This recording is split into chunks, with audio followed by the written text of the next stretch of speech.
Hey everybody, how are you guys doing today? Obviously, a big day. Tomorrow is the AP test, and to be honest, the best advice I can give you would be, review for a little bit, but after dinner or so, I just chill.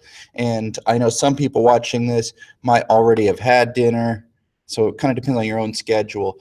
But once it's bedtime, you just stop stressing. Don't wake up tomorrow and be flipping out. Maybe watch Tom Ritchie's review tomorrow morning and just relax. Other than that, I think that I decided to start with just a couple of thoughts about the AP test. So you need to obviously bring a pen or a pencil. They like blue and black ink. Those are fine. Don't use gel pens. Gel pens are no. What else? Bring an identification, driver's license if you got one. School ID works usually. And depending on where you are, they'll have different things. What if you haven't been here, though? What are you talking about, Courtney Peters? Is your cat there? Anyway, when you show up, you'll have all kinds of stress on you. You don't need to be worrying about your phone. So make sure it's all the way off, or better yet, check it in with somebody depending on your system at the place you're taking it. My kids are taking it over at a church off campus. So if you're with my students, I know they're doing a check-in. Anyway, if you got any questions about the test in general, as I'm kind of, that was for Courtney and her dog. Here's for the cat. Anyway, that's all I got to say about that. So I got a couple of things here to talk about with World War II and, leading up to that. And I don't want to, like, I thought first I was going to do a 3-hour thing here. And then I thought, is that really what they're needing right now? I mean, honestly, if you don't know all the ins and outs of Hitler, I mean, it's probably not gonna happen. So let me just focus on the highlights, and then we'll move on from there. And then if you have any questions about the AP test, hit me up, and I can answer those hopefully. Okie dokie. So let's share the screen. Present to everyone. All right, and okay, perfect. So can everybody see that? I'm always afraid to go to the window because, yep, everybody can see it, but then it creates a vortex of evil, and I don't really want that.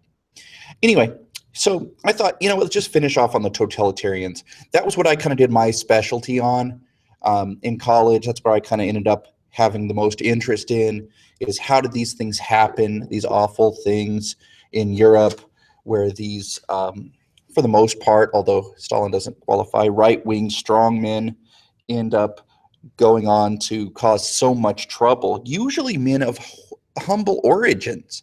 And that was interesting to me. It's like, how did these guys that weren't like, this isn't some dynasty. This is a brand new thing. Adolf Hitler was just a dude. Okay, so I'm going to get interrupted a lot and be off topic. So if that bothers you, I'm really sorry, but it's the day before the AP test, so it seemed like a general review, but having a topic would be good as well. Anyway, long story short, yes, Courtney, the Renaissance is usually part of the test, but not a big part. I don't know what's going to be on the test.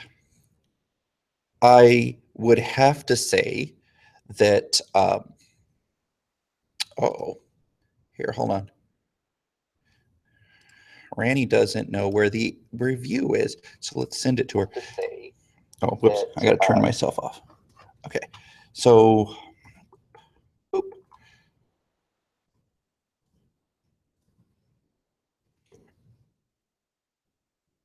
Okay, that's not awkward at all. But the Renaissance, it is a period that doesn't affect a lot of things. Mostly it's kind of a rich dude's thing. It affects culture, certainly. It is important. Obviously, I like it quite a bit. I'm very much interested in the Renaissance, but I am skeptical about them focusing on it too much. If anything, maybe a short answer, probably with a prompt that has, I guess you could have literature, but I think you would be more likely to have a picture, probably a painting of some such, and then say like, how does that epitomize the humanism of the Renaissance or some such like that. I wouldn't fret about the Renaissance too much. The people I would know would be Machiavelli. Absolutely, he always shows up in some shape on the test, and plus he's a wonderful synthesis if you can use him, especially with some of these fellows we're going to talk about today. And I guess Petrarch, the father of humanism, you should know who that guy is. And maybe an obscure one like Vala, just in case they decide to give you a curveball. But other than that, I wouldn't fret there too much. I'd worry more about the Reformation and especially the wars of religion. They do enjoy asking about such things. Also, the 19th century. Like I would, if you had a choice of should I bone up on the 19th century or the Renaissance, I would not even hesitate. I would spend all of my time on the 19th century. And this stuff I just wanted to cover just because it was at the end of the year, and some people, they didn't get to see it as much, or maybe their teachers didn't get to it. Anyway, you should know this fella right here. Benito Mussolini takes over Italy in the 1920s, although there is still a king. He is ruling, and there's also a king. So he does not have total power to the same extent that a Stalin does or a Hitler does. Hi, Brian. Mussolini is early on. He's a socialist in his life, a journalist. As he gets older, he is he moves hard to the right. He's very upset about the way that Italy was treated at the end of World War I. Remember, Italy had been promised things. They had switched sides for all intents and purposes. Despite their early alliance with Germany and Austria, they actually ended up holding out when World War I began and then joining up shortly thereafter, a year later, on the side of the people that Germany and Austria were fighting. And they did this because they wanted territory from Austria. And then in the Treaty of Versailles, they didn't really get any kind of get any wonderful land thing. They're treated kind of as an afterthought. When you think of the big four that were there, Britain, France, Italy, the United States, which one is seriously, Italy was there? It's Italy. I mean, I just said it. But, I mean, Italy is, no offense, but you didn't make a big dent in the war.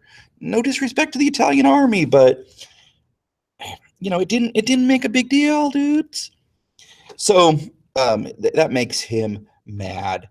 What I would do if I were to write a multiple choice question, and I have actually, I've submitted it, they didn't accept it, but they said I would do something like quote Mussolini or a Hitler, and then I would ask questions about totalitarianism and or the country based off that quote.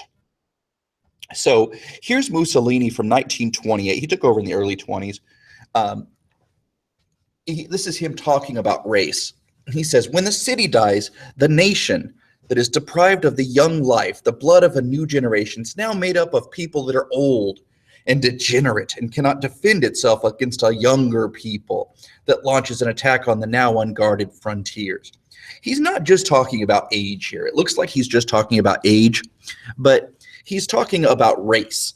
So when reread it and go like, okay, so when we're deprived of young life, when there aren't as many white people, the blood of new generations is now made up. Hi, Arcanine. The blood of new generations is made up of people that can't defend themselves against other people. These others perhaps different races. And he says, this is going to happen. Okay, this is coming. We are being outnumbered. The Italians are better than some other people. And the white race, the whole Western race, can be submerged by colored races, which are multiplying at a rate unknown in our race. And so he is obviously not feeling great about this. He is criticizing it, as you can see. The funny thing about Mussolini is that early on, race is not a big component of his stilo. He kind of adopts it partially from Hitler and partially from conservatives in Italy. And he's initially kind of skeptical about Hitler. He's not crazy about, oh, hey, this dude from Germany, he seems like he's got it all figured out. He's kind of like, oh, okay, let's watch this guy. We're not sure about him. Everybody has them as like a bromance, but in fact, Hitler had to kind of court Mussolini. By the way, hi Arcane. I didn't mean to not greet you. I just was kind of talking. Anyway, so Mussolini, what do you need to know about him? Homie is obviously racist. He is a fascist, and the fascist party is, although the word fascism basically refers to totalitarianism nowadays, the fascist party says, like, we need to have strength together. It's a nationalist thing. The Italians are better than other people. We need to hearken back to the greatness of ancient Rome. And in ancient Rome, Italy was something to be feared and respected. Nowadays, not so much. And in order to do this, he has kind of an art style. And I'm not going to lie to you, I wouldn't want this in my cities, but as far as like weird art that is kind of interesting, Fascist Modern, which is the name of this art style, is pretty dope. I mean, it's something from a dystopian future kind of thing. You expect to see this kind of thing in Hunger Games or whatnot, but you have this overpoweringly large building with this weird visage of Mussolini. Look at how tall the people are by scale. And why? To make the people feel small. It's not about the individual. It's about the group, and specifically the racial group of the Italians, which are in some weird, stupid racist thing their own race. That doesn't really make sense. But basically, you are small. Together we are large. And specifically, Mussolini wanted to portray himself as this figure of strength, often posing in pictures with no shirts on. He would be the kind of guy that would go to, an opening of a railroad or something, and he would be like, look, here's a picture of me shirtless, hammering in a spike or something like that. He is, if this reminds you of Putin, by the way, that's a fairly delightful synthesis to throw out, because Putin also likes to portray himself as a man of strength.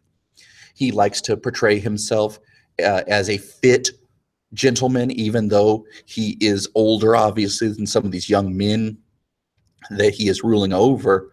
But he wants to show, like, look, I am still strong. I am still, virile, masculine. And Mussolini very much enjoyed the same kind of a thing. Other than that, Mussolini is always going to be a secondary player, because Mussolini will make an alliance with Hitler. And remember, Hitler isn't even showing up for a while. Hitler will be kind of an also-ran as a weird force in German politics. C just means yes. It's nothing fancy. It just means yes. But Hitler isn't actually appointed chancellor until 1933. Everybody on these History Channel documentaries likes to act like he was a major force in German politics. But other than South Germany and Munich specifically, he really wasn't a huge deal at the end of the 20s. He was just kind of I think Italian and Spanish are very close to each other. So I think C is the same in Spanish as it is in Italian. He was not thought of as being, he was just like, hey, you're a weird fringe dude. And then later on, he obviously is able to gain some more power through making political dealings and other people underestimating him. But more on that in a second. Oh, well, right straight to it. Okay, did I want to say anything else about Mussolini? Mussolini is the three Axis powers. You got Mussolini, Hitler, and Japan. Japan is kind of off limits for this particular test, so no worries on that. Mussolini is actually killed by his own people and strung up in the town square along with his mistress. The Italian people, as the war is being lost, are not excited about him, and they actually reject him in a very serious way. All right, let's go to Hitler. Now, I'm not going to lie, this is where I spent most of my thesis work. So, if anything, focus on what I'm good at. And really, when you're taking that test tomorrow, you really should focus on what you're good at. On the short answers, okay, you're stuck. That's going to ask you a question, and you can't wander off on that. You got one page. You got to stay within the margins. You got to just do your thing. But on the DBQ and things like that, you can control where, pardon me, you can control your synthesis, and you can make a synthesis jump to things that you're good at. With your, bringing in other things that are happening around that time, you can focus on things you're good at there. So don't be too intimidated if you get a topic that you're not loving, because you can still bring it back, at least on the synthesis parts of the DBQ and the LEQ, to a home base a little bit. You know what I mean? Like, I can compare a lot of stuff to Totalitarians and World War II because I have a fairly good breadth of knowledge on it. And maybe you have a really good breadth of knowledge on the Reformation or something like that, or the 19th century. So if you get a question where somebody does something similar, you can, make an analogy, say this is very similar to the competition for power between Gladstone and Disraeli, or, some such like that. And that would be good. I've said some such a couple of times. I'm sorry. What's a good synthesis for World War II? Well, it depends on the question, okay? Never try to make a synthesis out before you even get started. But if you're talking about an aggressive power trying to expand, well, I mean, where else was an aggressive power trying to expand? Peter the Great and the Great Northern War against the Swedes. The wars between the English and the French that were over economic domination of the colonies and trade all over the world, actually. Geez, you could really go a lot of different places with that, but it really follow the question. Always follow the question. I'm saying, like, have those in your quiver, those different ideas of things you're good at that you can bring in if you need to, but don't try to force it. Like, there are some questions where no matter what the question is, I could not bring in my synthesis on Hitler. And that's okay, because, you got to follow the question. So Adolf Hitler was born in Austria in 1889. Okay, I said I wasn't going to go into too much detail. Hitler is an Austrian. He's kind of a lazy dude that's self-educated for the most part, always very defensive about his lack of formal education. And then he goes on to be the Chancellor of Germany. He served in the German army during World War I. He then goes to, he goes to war. After the war, he gets involved with a kind of low-rent political party that didn't have a lot of members, called the German Workers' Party. And the German Workers' Party, the Deutschland is German, Arbeiten is worker, and Partei is P. So it's the DAP. When Hitler joins, he adds a lot of popularity. Obviously, he's a very good speaker. You probably knew that. Hi, Yogurt. And he eventually convinces them to change the name of the party to the National Socialist German Workers' Party, which brings up an interesting question of, is he a socialist? And early on, the Nazis did not have a strong position on this. There were some National Socialists that did believe that they should redistribute wealth, tax the rich more, stuff you think of when you think of socialists, have the government working to help people more. Hitler definitely sees socialism as no, we're all Germans working together to help the German people. He's not interested in any kind of like, hey, let's redistribute wealth. In fact, Hitler is a huge opponent of the communists. And this is a frequent thing I see, is that people make the mistake of saying, well, Hitler was a National Socialist, therefore he was like Stalin, so they probably agreed on a lot of stuff. No, Hitler made a career on hating on communists. He frequently would go off on communists. He encouraged his private army, the stormtroopers, aka the Sturmabteilung, just say SA if you want to do that. It means stormtroopers, but just say his brown shirts. That's what they wore, so that's why they're called that.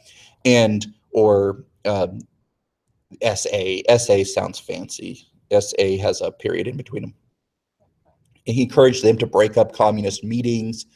And he is he's a bad hombre. So what do we need to know about Hitler? You should know about his racial policies. That is definitely a way they could go. They could talk about his propaganda, but they've done that on the former practice exam. I doubt they're going to go there again, although it's low-hanging fruit, quite honestly. It's easy. You probably already know it. Hitler used propaganda to make other people look bad and make himself look good. Done. This would be a more interesting way, is to talk about maybe a question about his views on race. And again, you could use that racial discussion in order to ask some questions about Mussolini. You could ask some questions about the Holocaust. You could get to a number of other things. I've been thinking a lot about, could they use in order to bring you to other topics? Because in looking at these practice exams, that's what the stimuli are for. They're for making you think of other things as well as responding to the words you see in that one document. So here, it's saying that there are different races. This obviously is the ideal. This is what you think of, the light-skinned, blonde hair, blue-eyed. And he says there are different races here, and these are down here. These are people that are not as good. These people are, they're swarthy, non-Aryans. He called these people Aryans. And in fact, once he comes to power, and I will say this just once because I don't want to go into a big thing, but basically the president who defeated him in the 1932 election, and it wasn't super close, was a guy named Paul von Hindenburg. Hindenburg, yes, like the blimp, that was named after this guy. And Hindenburg was himself a conservative. Hitler kissed up majorly after being defeated in the election, and Hindenburg thought that by giving Hitler a little bit of power, he could maybe get a little control over him, bring him into line. He thought Hitler had toned down some of his crazy anti-Semitism, anti-Jewish stuff, and he thought, well, this guy, we can bring him in line. We'll have a coalition of a bunch of different conservatives, and Hitler will be one amongst many, and there'll be checks on his power. The thing is, Hitler is very clever, more than they thought, and Hitler is very good at taking advantage of situations to put people into situations where they can't say no to him. So, for example, the Reichstag building is burned down, and it's by a mentally ill Dutch communist. It really does seem to have been done by a mentally ill Dutch communist. You didn't miss that much, Laya. First of all, hi, and I've only been going for about 30 minutes. So this communist burns down the Reichstag, and Hitler manages to use it as two things: an emergency powers thing, so people give him more power, and the other conservatives in the coalition are like, well, yeah, he has a point. We also hate communists. I mean, they were not like super moderate. It was not a government made up of a bunch of liberals that managed to be bamboozled by Hitler. It was a group of conservatives, of which he was a conservative. It was the craziest, certainly, but he just uses it as saying like, hey, well, we can't trust the communists anymore. They're against our group. Democracy. Even Hindenburg, the president, wasn't crazy about democracy. So when Hitler does things to make himself more powerful, people are like, well, that's cool. I mean, we also hate democracy, so that's fine. Really, the people shouldn't be in charge. Hitler was very good at things like that. And if somebody manages to maneuver incorrectly, he was very good at exploiting their weakness, making them look bad, and then gaining more power for himself. In fact, his chief rival within that cabinet, the advisors to the president, was a guy named Fritz von Papen. And Hitler makes this guy, I mean, that guy's he's still there. He's still around all the way to the end of the 30s. And he, in some sort of government position. Hitler just manages to outfox him and get him to go along with things. And the next thing you know, Hitler, saying he's doing it in the name of Germany and the conservatives, is gaining more power for himself until eventually there is only one political party, and that is the Nazis. And by 1935, 2 years after Hitler has been in charge, he is formally codifying what it means to be a German. And you look on this is the Nuremberg laws. Obviously, this is a translation because it's in English. But if you are someone of pure German ancestry, this would be okay. This white or white with a little red cross, then you would be considered like, oh, okay, you're cool. What about somebody who has mixed ancestry, if they've mixed with a Jewish person? And Hitler believed very strongly about the idea of the purity of the German blood, which of course is all racist hogwash. But the idea that Jews were not actually German at all, it doesn't matter what they say, it doesn't matter how long that they have lived there, and instead they are only around in order to take advantage of the German people and destroy them from within. A synthesis here would be, what about the Reconquista, where people who were Jewish were persecuted, and even if you tried to convert to Catholicism, there were ideas, racist ideas, that Jews could only be Jews. And that's in 1492. So the idea is that they can never be real citizens. They are always outsiders. Hi, Peter.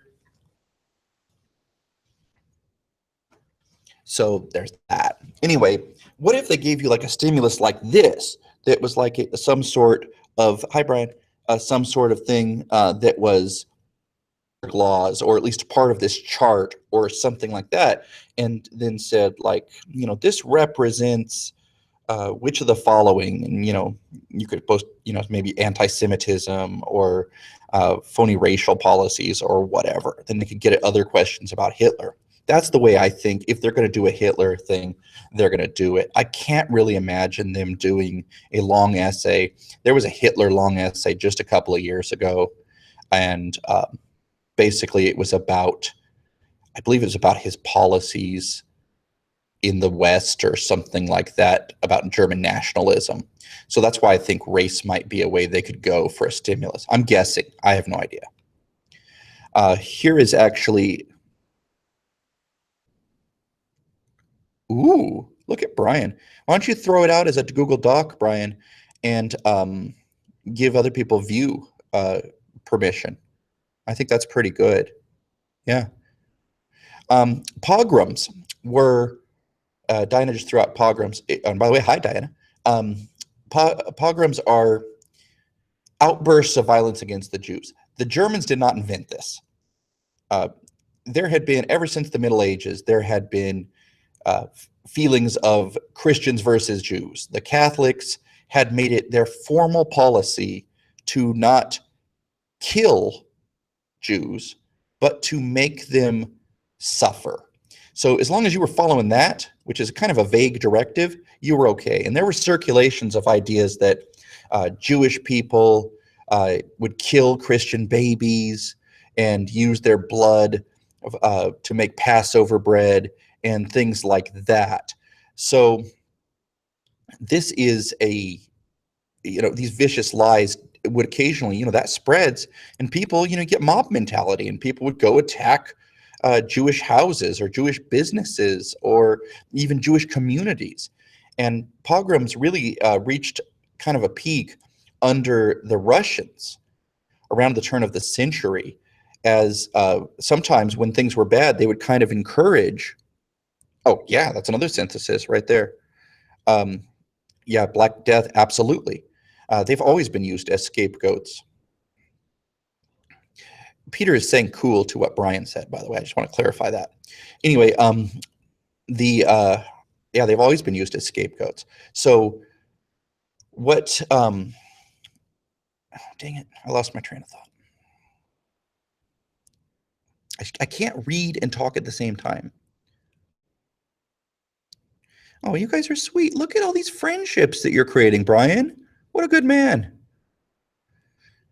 So, okay. If I didn't finish my point, tell me what I was saying, and I'll finish it. Anyway, in the meantime, I'm going to quote Hitler. I want to make it very clear I'm quoting Hitler because I think this could be a thing that they go to on the test, because it's super obvious, first of all, to be able to follow it, but also you could use it as a lot of other questions could stem from this. Hitler writes a book called Mein Kampf, which literally means my struggle. And in it, he writes it while he's in prison. He tried to overthrow the government of Munich because he believed that if he overthrew the government of Munich, where his party had, some popularity, again, he's kind of a weirdo that mainstream people didn't really accept, but he thought people would be so overcome with patriotism because they all super hated the government of Munich as well, and they hated the German Weimar Republic that had signed the hated Treaty of Versailles, and everybody thought it was a national humiliation, and blah, blah, blah. I mean, long story short, he's not wrong. A lot of people did hate the Treaty of Versailles, and a lot of people thought that the Weimar Republic was bad news. But Hitler, he kind of overestimated his own popularity, and he didn't think that the police would fire on him. They did. He went into the streets, and the army straight up fired on him. He leapt behind a car and eventually got arrested. So while he's in prison, he actually gets treated pretty well, because although he's a crazy nut job, he is popular with some of his ideas. Even if people don't agree with everything, the stuff that he's thrown out about the Treaty of Versailles is very popular. They do believe that the Treaty of Versailles is wrong and it humiliates Germany. So he is he manages to get a sympathetic judge who's quite conservative, who gives him time in prison, but it's like a really cushy prison. And he's able to basically live like a king in there. House arrest for all intents and purposes, because people send him gifts. He's able to kind of, move around and talk to whoever he wants. He receives visitors frequently.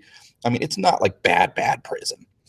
So in there, he writes a book, and the book Mein Kampf, it has two aspects to it. The first aspect is it lays out a biography, not autobiography, of Hitler that is largely fictionalized. He exaggerates about things in his past. They don't line up with reality. But also, he encourages people to really, okay, then email it to me. I'll put my email in here. And I will then take that and I will put it on there myself. Thank you for doing that, Brian. You're a good egg. So the second part, I don't know if I said this already, the second part is laying out his vision for what he would do if he were leader. And it's very ambitious. I mean, he says all kinds of crazy stuff, because you would think that the dude is like in charge or incredibly popular, but really he's not. But his audacity, the fact he tried to start this revolution, the fact that when he's put on trial, he doesn't act meek, but instead is still defiant and talking about how much the Treaty of Versailles is poo. And I was going to go a different direction there, but I decided just to say poo. He didn't like it, and all kinds of things like that. He manages to win over more fans, which lets him basically make speeches in the courtroom. What are you, Ganondorf? Why are you anti-Link? So here's a quote I pulled from Mein Kampf. He says, if with the help of his Laia just said, does he use the book after he gets out of prison? Well, he writes the book and he has it published shortly after he gets out of prison. That's true. And okay, here's what we're going to do. Watch this. Boom. Okay, we're going to pause for a second. I'm going to do this live. Hopefully there's no embarrassing emails from anybody. And boop. And boop. It should pop open. There we are. And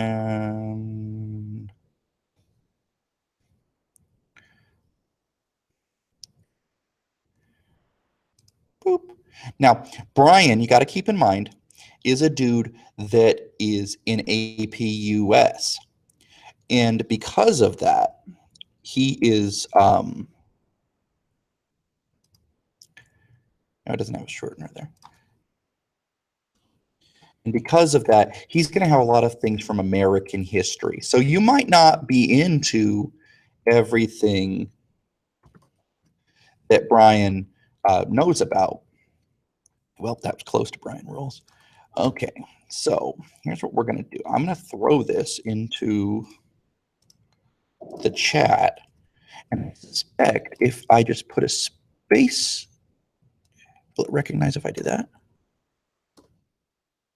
Oh, okay, let's try again. Boop.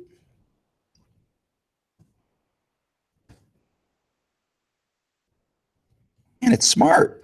I hate that. I hate smart things. Okay, well, just here. I'm just going to leave it. Can you see my screen? Can you see it there? It is tinyurl.com/KD6M5Q3. Just open up a different tabs there. And what I'll do is I'll edit the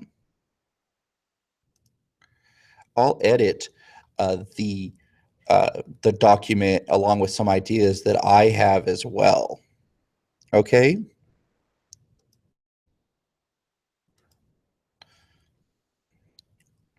So there you go. KD6M5Q as in Queen and 3. Yeah. And I'll send it out on a remind as well after this is done to people in my class. So there's that. You know what? I'll even put it in the show notes as well. The description. So Hitler on race. If with the help of his Marxist creed, right there, fallacious, Hitler makes the assumption, he equates two things he does not like, communism and Judaism. Because Karl Marx had Jewish parentage, therefore he must be Jewish. Karl Marx identified as an atheist, but okay. Also, Judaism is not really a race. You kind of are, Brian. Sahak talks about you every day, and the other day, or yet today in class, you got mentioned a couple of times. So especially now by sharing this, you're going to be super popular in chats and stuff. Has anyone had success about being able to use that tiny URL I threw up? So, see, I told you. So he said, with the help of his Marxist creed, the Jew is victorious over the other peoples of the world. His crown will be the funeral wreath of humanity. He believes that the goal of the Jewish race, and I'm putting that in quotes, is to destroy other people and destroy what they believe in. They will then bring about the end of the world. This is stupid and ridiculous, obviously. But Hitler and a lot of people within Germany who on the conservative side felt that Germany should have won World War I. Or at least they should have done better than they did. And they were looking for reasons and things to blame. And it's convenient people to say, well, what about if we blame this group of people? Ha! Got it. So just add your HTTP and remove the spaces and add the slash here. I was trying to think of what would cue the program to think that it was a doomafligit. So tinyurl.com/that. Just cut and paste it. So he believed that, and of course that's nonsense, but that's what Hitler believed. He believed that the Marxists had the same idea, that a class conflict would lead to the destruction of all that is good. And Hitler acted on the prejudices of all these conservatives who were like, well, we don't know why we lost, but, you know, there was one or two people in the Weimar Republic that had Jewish heritage, and then that inherent racism that had gone all the way back to medieval Europe, that had been in Russia, that led people to attack people's homes and farms and businesses and stuff. And he takes advantage of that. And he takes this hate and he says, look, I'm just defending myself. We're at war. Judaism is trying to destroy us, and I'm doing the work of the Lord.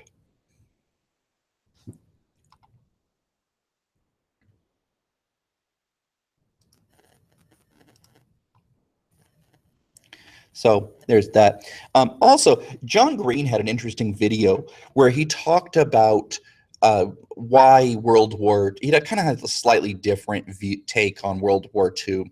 What Hitler claimed he wanted, and I'm going to go ahead and write this out, is Lebensraum, which means living space.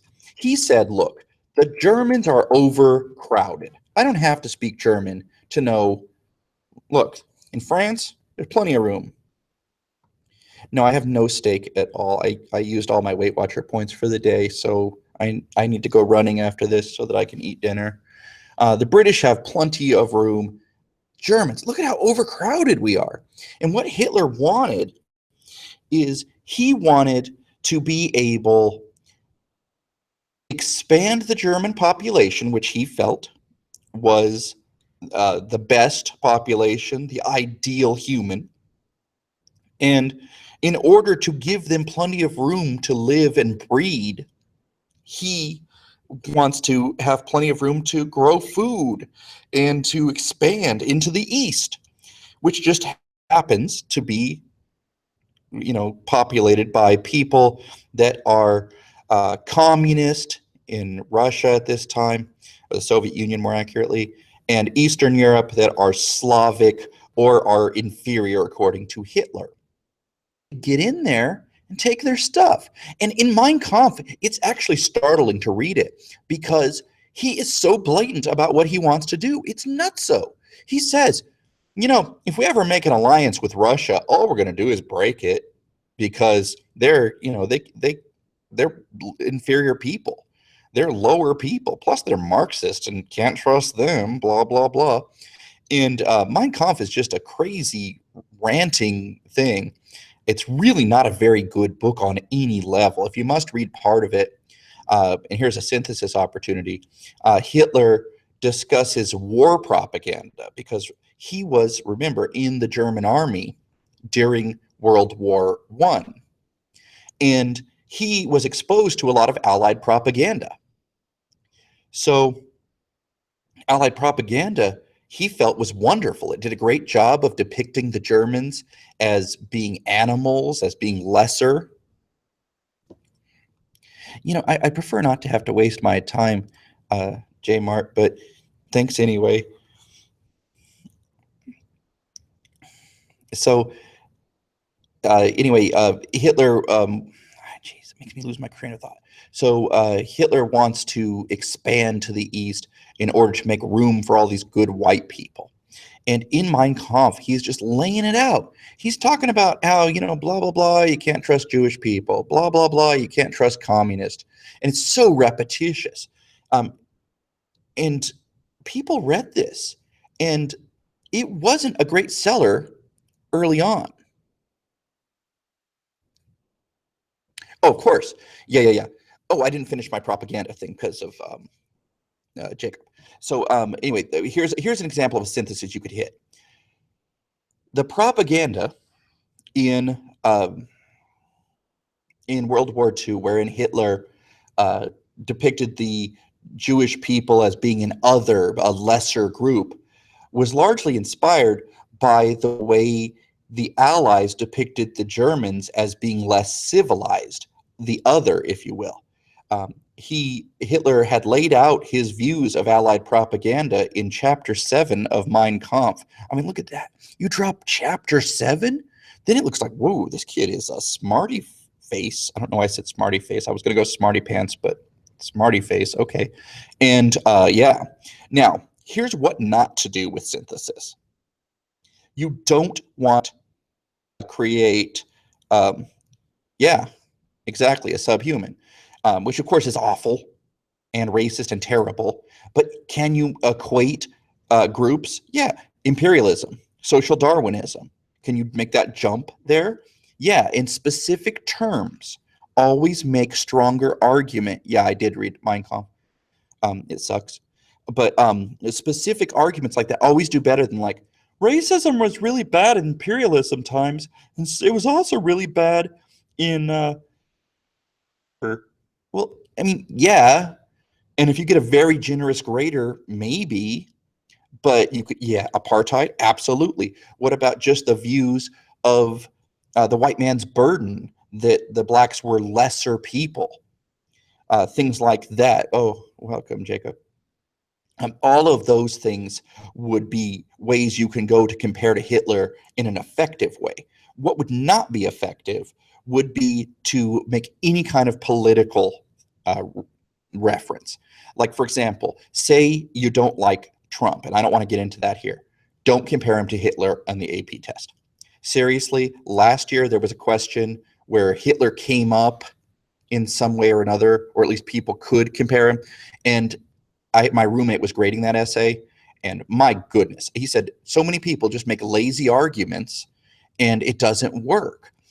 If you could make an exact thing about so and so's restrictive immigration policy, and Trump also has an immigration policy um, that is restrictive. Okay, you could go there, but better to go something like, hey, this is very much like the Chinese Exclusion Act in America, where people were trying to keep Chinese immigration on the low because because of racism and because they didn't want the white people to be outnumbered or whatever. You could also talk about the Reconquista. Reconquista is wonderful because you can go so many directions with it. You could talk about how Spain wanted to get rid of foreign elements from the peninsula and keep it all Christian. And by doing so, they remove a lot of talent. Let's not get into that. That's negative talk. Okay, Laya? Anyway, that's a way you could jump in from the Reconquista like that. Go different ways with synthesis. Don't use it as a way to like bag on somebody. Like the converse of the Trump thing would be to go, well, Stalin was a communist, and as we know, Bernie Sanders is a socialist. And Bernie Sanders is just as bad because he wants to take all our money. Blah blah blah. Don't do that. Okay, don't reference anything that could annoy your reader, because I know the stereotype of college professors is to be liberal. And I do think there might be something to that. But at the same time, arguments are king. Don't try to make some sort of political screed. I know that, okay, Peter, thank you for showing that. Oh, and hi, Ali.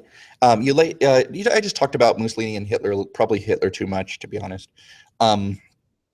I was trying to give some synthesis ideas. So, and yeah, Brian, Elia is in my class, and she's a wonderful kid with a great mind, and I'm sure she'll do wonderfully on the test. And Peter, I will do some foam rolling after my run. So, yeah. So other synthesis opportunities around here, things to avoid, more of that. So you don't want to bring up any controversial topics because you never know where the reader is going to go, and you also have to think of what are our directives as readers, and the directives are that you need to be fact-based. So if you can make a factual argument about someone, especially a neutral factual argument, you're okay. But don't get in your political jabs just because you believe them. And believe me, I have political opinions, but I'm just saying um, this is something you want to leave your political opinions out of. They want facts. They want dry, to the point essays. They don't want to hear about what you think of Trump. I saw on Instagram the other day, I guess people on the AP Lit test were bagging on Trump. Wonderful. If you have nothing else to say, knock yourself out, but don't expect to pass because you're not going to. They want facts. And just because you feel strongly about an issue does not mean you should spend time writing about it on the AP test. Stick to history. You're more likely to get more points. Okie dokie.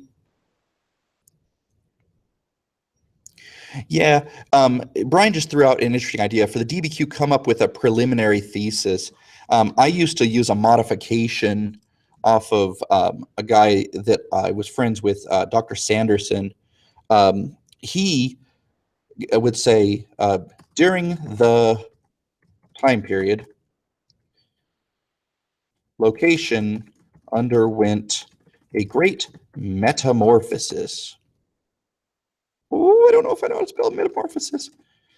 And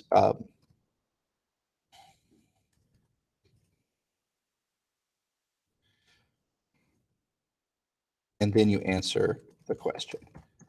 So during the insert time period, country or region underwent a great metamorphosis. And then after that, you'd say, like, for example, during the French Revolution, France underwent a great metamorphosis.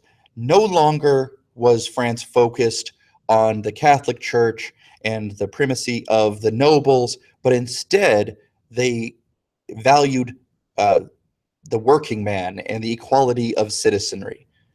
Then you answer the question, which presumably would be about that would be presumably about the question. What are you Mr. Olivering me, Mary? Hi, Mary, Maisie.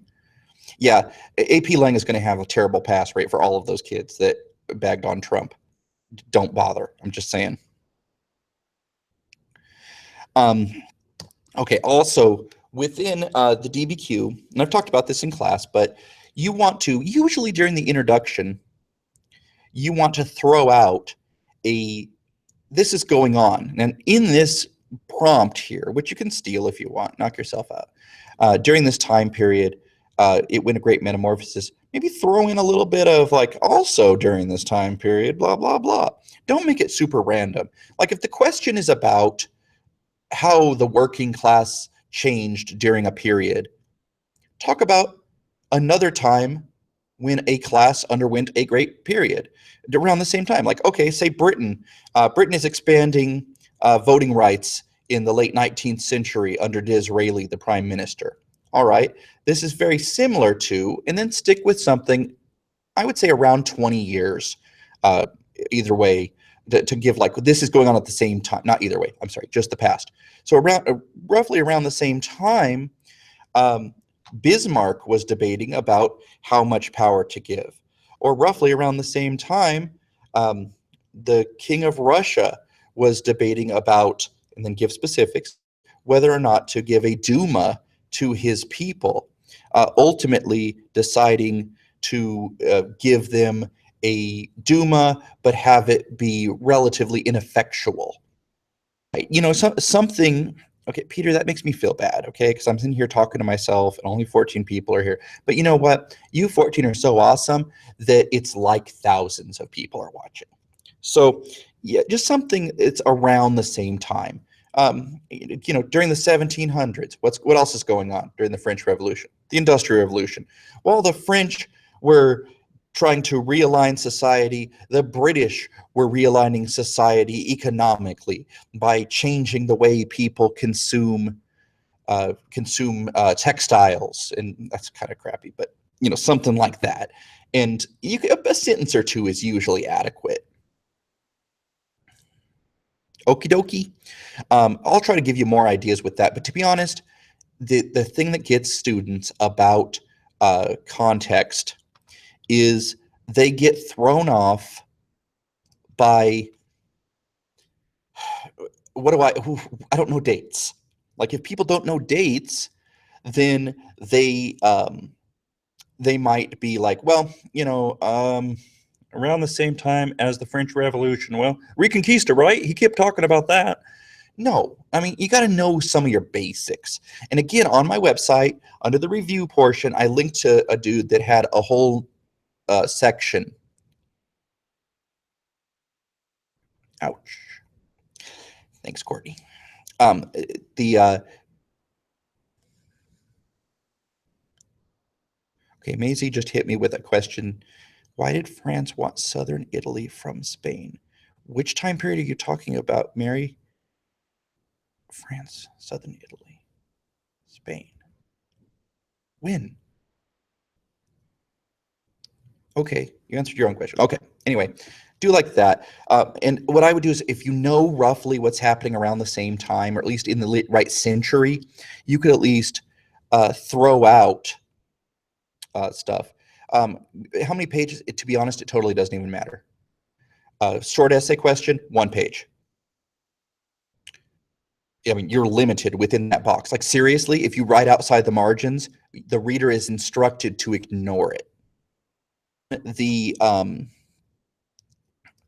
on the other side, the long essay or the DBQ, a lot of students will write a lot, and that's fine. But you got to really look at it from the perspective of, am I answering the question, not how much stuff am I putting out. If you are the kind of person that is putting out all kinds of great data and you take a long time to get there, we love it. Like, generally speaking, if a kid is able to fill up their whole booklet full of stuff, I'm happy because this kid probably knows something. But if you just are rambling and BSing, there are smart alecks like me who also did that when we were students.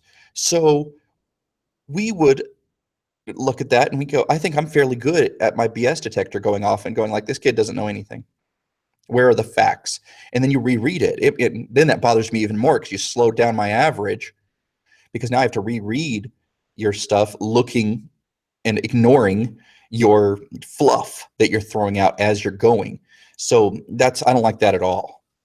And oftentimes students will say a lot like, there were many people who had feelings in regards to this, and governments were blah, blah, blah. And they'll just go on and on and on. And then you look at it and go, okay, I'm going to reread this and look for actual verifiable fact-based information that is being used here as evidence. And oftentimes it ain't there. That's going to limit you. You're going to get hurt. So I guess that's my answer, is that it doesn't matter. I've seen short essays that do well, and I've seen long essays that do poorly. But just try to put in as much data that's actually pertinent as possible, and you'll be doing much better. Does that answer? Do I mark off points for incorrect facts? No. Incorrect facts are not a problem. They just don't get you anything. We act as if they're not there. There's two kinds of incorrect facts. There are ones that are simply mistakes, like little mistakes. They call them minor errors. Saying Louis XV instead of Louis XVI, for example, is a minor error. That would not affect you at all. In fact, they would read it as if you were talking about the correct Louis. Now, if you start going like, okay, well, Louis XVI,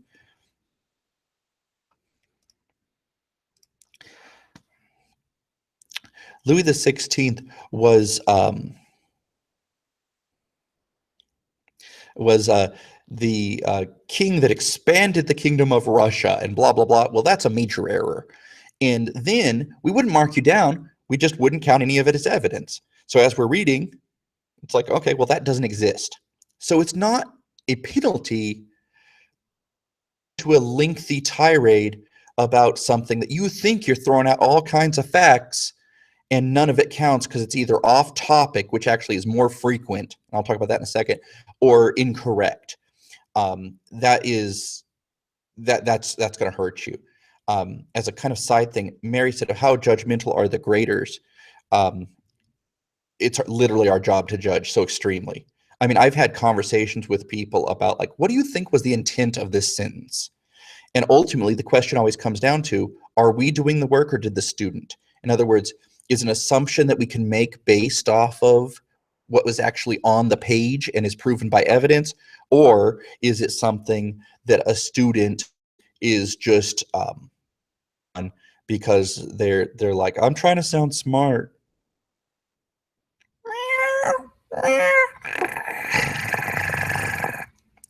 That was for your cat. Trying to make peace.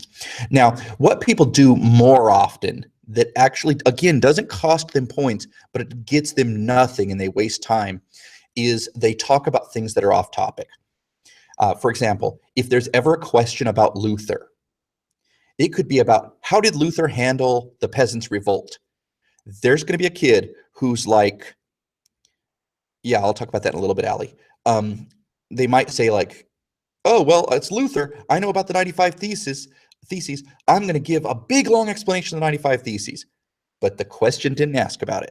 So you give the greatest essay, the greatest explanation of indulgences, and why did Luther get upset about the 95 theses, and blah, blah, blah, blah, blah, blah. And it gets you 0. And maybe you spend a whole page and a half. And that's one thing that when Brian asked about like long essays also run the risk of that because kids are writing fast and they're trying to throw out information. And if they're off task and if they, mean well and write smart things, but it's not on task, it doesn't count for anything. So it's just ignore, ignore, ignore until we get to something that's back on task. So make sure to follow the question. I always tell my students to answer the full question. It's kind of a little acronym I like to use. And if you are not answering every aspect of the question and only focusing on the question, you are damaging yourself greatly and wasting time. So POV, let's talk about POV a little bit. Point of view is a frequently poorly done thing by students. Give in my class for people who are kind of getting used to it is to say, this person, none. Don't get off topic at all, Courtney. Seriously. You become a machine at some point. Imagine you read an essay about cooking lentils. That's a weird example. Where'd that come from? Okay, well, anyway, you read an essay about cooking lentils, and you read 200 of them. When one is different, you notice immediately. Oh, this one's about cooking broccoli. I'm going to ignore everything that is broccoli related. And then, hi Hank, and then you're just like, you're so numb to anything that's not lentil related that it just becomes like, oh, what is this thing? It doesn't belong. Hate, hate. Rosenberg, he's one of the guys that was accused of sharing secrets with the Soviets. That's Alfred and Ethel Rosenberg. Although there's a person from Fresno State, our local college, that just wrote a book that said the Rosenbergs are entirely innocent. I have not read it, but traditionally, it's a U.S. history thing. Don't even trip about it. Who on earth told you to worry about the Rosenbergs for the AP Euro? Kick that person. Anyway, back to the DBQ and back to POV. I hope I made my point about going off tangent with my tangent about that on the anything. Stay on task. Okay, seriously, they hate it. Cole, I really appreciate that you're trying to bring levity, but I'm a little bit of a grumpy goose because tomorrow's the test and I'm trying to stay on task. So please stop. I like that you made an avatar that time. You really went to extra effort. So POV. Um, POV is this person said this because the one I use in class. Does any of my students know it? Somebody from my class. What acronym do I use in class to get people to think about different ways to do POV? Anybody? It's very catchy. I'll have to pause. We'll see how long lag time is here. Acorn peg. Hip is good too. I like acorn peg because I feel like sophomores have trouble. So A, consider the audience. Who is he writing to? Okay. For example, it's a thing written by a rich dude. Is he writing that because he is a rich dude that has privilege and doesn't really understand? What? That's not even a joke. That's just like a quote. Um, is he addressing us? Is he giving a speech to people? Are you trying to gain their support? That would be audience. So he would write this because blah, blah, blah. Cole, the reason that I timed you out is because you made a Nazi German joke. Speaking as somebody who has a German wife, they do not really like that whole joking about Nazis thing. Anyway, that's just a life tip for you. C is for, God, the lag time is so much. Come on, guys. What's C for?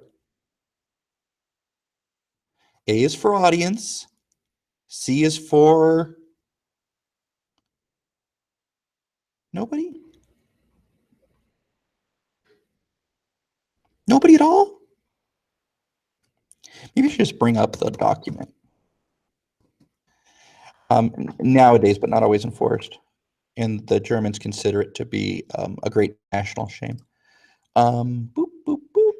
Class, yeah. Let me just bring it up real quick and I'll, where is it? I guess I could just search.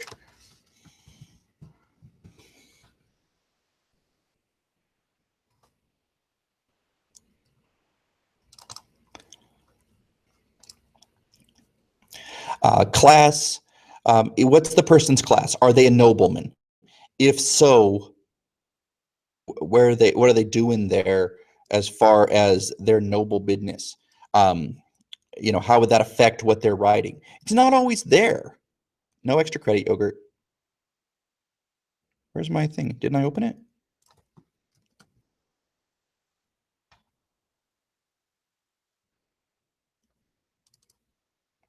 It ain't open. Fine, whatever. I'll just tell you. Okay, so thank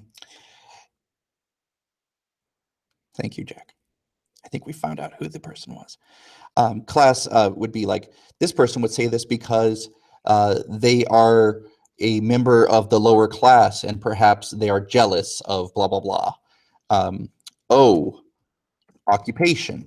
This person is a teacher, therefore they would want to make sure that educators are paid more money because they would personally financially benefit. R equals religion.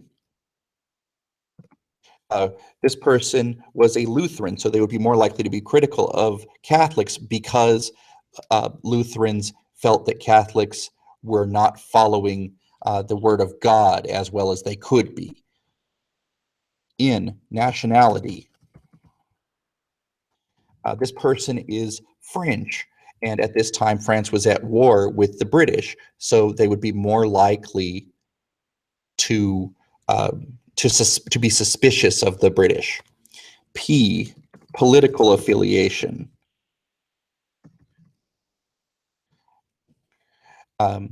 P, political affiliation would be like he is a communist, so he would likely see this as another example of the rich exploiting the poor.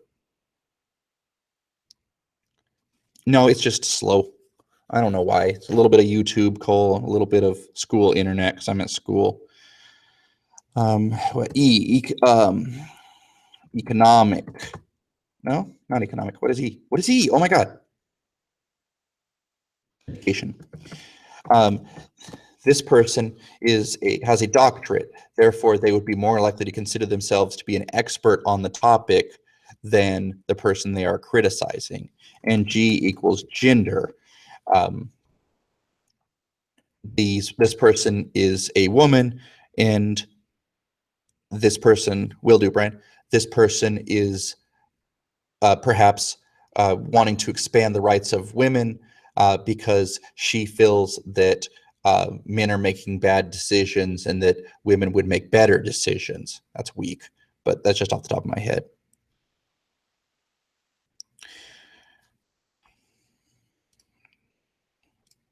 So here's the thing that people do badly with that is they'll say like, well, obviously this person is French, so they would have a bias.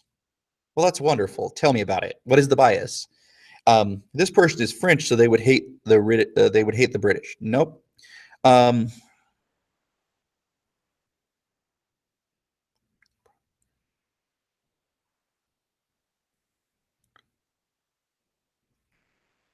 okay, Diana, that's a big question. I'm going to come back to it. So POV could be like, this person felt this way because, and then explain. Okay, always remember the explaining part, and never use I statements.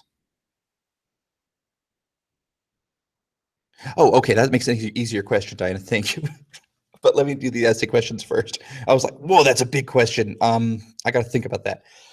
So anyway, make sure to nail it down. That's what I was telling somebody after school today. It's just, you got to nail it down. You can't just be vague. My goal is, if you could show this to somebody that doesn't know anything about the topic, and I didn't ban Jack. Jack was just being off topic. And if you're able to throw out things that are like, make sense, that someone who didn't read the documents, they also could talk about, well, that they if they could make sense of it, it's good. If you go, because he's a communist, he would be suspicious of the businessmen and maybe be less likely to throw his support in because he's afraid it would impact workers negatively. Oh, beautiful. Because he's a romantic writer, perhaps he would be more likely to oppose the Industrial Revolution because he feels like it's ruining nature. Do you see what I did? Courtney, I'm just trying to stay on task. So, yeah, that's that. Okay, other questions, people. Let's go back. Could Luther show up on any part of the test? You mean like multiple choice or the essays? Yeah. In fact, I would expect Luther to show up in some way, shape, or form, if not directly, indirectly, by talking about Protestantism, because at least he should, because it's so important. Topic. Well, with short answers, you get a terrible topic, you stuck. Because they just ask you a question and you either know it or you don't. But the beautiful thing about short essay questions is they will ask you a question and it's usually a three-part question. Like they'll say two good things about the railroad and one bad thing. So it helped culture, or two good ways to help culture and one bad thing. Okay, well, I can deal with that. I can see, that's a thing that I can definitely address. I can say, well, I can remember one good thing, so boom, that way I got 1 out of 3. And you're not doomed. You're not sinking yourself. If you get a bad LEQ, at least you have a different choice. Pick the one that you think you could write about the most. Try to do a little planning, if not in the book, because you are allowed to write in the book, in your head. One year they had a question that was, discuss 3 important women in history and how they changed their countries for the better. Okay, it was something like that. Obviously, that's too broad. And everyone went, oh, okay, Catherine, boom. Catherine the Great. Elizabeth, boom. And then who was number 3? Maybe you go Mary Tudor, saying she killed Protestant people. How much do you really know? So consider that. Like, how far can I go with discussing a topic? Like, can I actually make a reasonable point about that? or am I going to get stuck after I say the one thing I know? Try to plan it out at least a little bit. It used to be a little easier, quite frankly, on the old version of the test. The new version of the test, you get stuck with a bad LEQ or short answer, you kind of hosed. With the DBQ, as long as you follow the rubric, you're cool. So with the rubric, you know you're going to have to answer the question using the documents. So as long as you can understand what the documents mean, you're gold. What about synthesis? Well, you may not know what it is that you're going to have to synthesize, make an analogy with, but you're going to have to do it. POV, you can plan ahead a little bit with the acorn peg and say like, well, communists tend to capitalism. Women tend to be affected by the stuff from the time period. So, for example, if a woman is like, I don't think women should be able to vote, well, perhaps she is saying this because she is older and she is a more traditional person that does not want change and she fears that it might destroy the family. Something like that. You can plan ahead on some of those POVs, and then if one fits, use it. But don't feel like you have to shoehorn it in. Like if I make a brilliant one about like, oh, because this person was poorly educated, perhaps they would be suspicious because it created change. But then none of the documents have anything to do with that. Don't try to push it in there and shoehorn it in. It's just gonna be awkward and weird. What opinions should I avoid when writing essays or DBQs? All political opinions, and don't make jokes. And you're talking to somebody who loves to make jokes. Okay, I do like to normally. I'm not really in the mood today for whatever reason, but I do like to make jokes. But writing as or sorry, what should you avoid? Don't get off on some topic. If the thing is about conservatism, don't be like, well, you know what the Republicans did now. No, just don't. Same thing with Democrats. Same thing with like if there's something about healthcare, don't use it as like, well, this is a perfect opportunity to discuss Obamacare. Nothing political.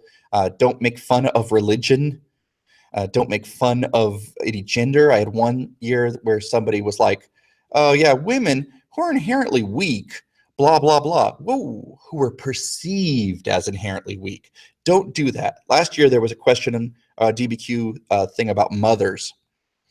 The mother was one of the documents. And somebody said like, well, mothers tend to be uneducated and ignorant because they just stayed home with kids. Oh, you just offended all the mothers who are reading your essay. And frankly, you got about a 50-50 chance on that one. It's about a 55-45 split of men and women. And then you got guys like me who will be like, oh, well, guess what? My wife's a mother and you just insulted my wife. Okay, so I did not hear that about AP US. Actually, I kind of heard the opposite. So good, good on you. Diana's question about women in the Protestant Reformation through like the Renaissance, or maybe the opposite way around. What was their life? What were their lives like? Well, the Protestant reformers changed things a little bit during the Renaissance. Women had more rights than they did later. Certainly, it was not crazy uncommon for women to own businesses or run businesses, usually along with their husbands. The Protestant Reformation and the things that brings is that you have some that are traditionalists, and the Catholics, for the most part, would be the traditionalists, and Calvinists tended to be a little more conservative on that. Whereas you had people like Luther who were like, hey, women should be able to get divorces. I mean, I think that's an interesting thing. The primary purpose of is to be together and make babies. And if they can't make babies, if your husband is unable to or whatever, or if he beats you or treats you terribly, you should have the right to get out. I wouldn't say it's feminist, but gosh, that's pretty darn close, right? For the time period. And don't use a buzzword like feminist. I'm just using that for you for this example. But like, you could definitely do that. There's a wonderful, on my website, there is, here, let me show you something. Boop, boop, boop. BullardOliver.com. And under AP European History, I have a thing of review stuff. That's me in a Snuggie. And I took this thing from Larry Treadwell. Larry Treadwell is kind of legendary in in AP circles. You could tell this is an old website. Look at that 90s animated GIF. And he has an outline of women through that century. It's like each page you can click on has a little PDF of every major thing. That might be a nice thing to kind of review tonight if you're a little fuzzy on that or you want a refresher. He has his PowerPoints, but it's the most important women in different things. And they love social history. So might be worth spending some time with. His thing is the Cave Online. I'm not sure if he's still teaching, to be honest. When I started teaching, he was one of the old guard. He was one of the teachers that was a veteran. So I'm not sure if he's still in the game, but it's not like things changed here. It's like 18th century women are no longer existing. And I have, a bunch of things on here you're welcome to use. All of it is open to the public. Okay. Important about the Nordic countries. Okay.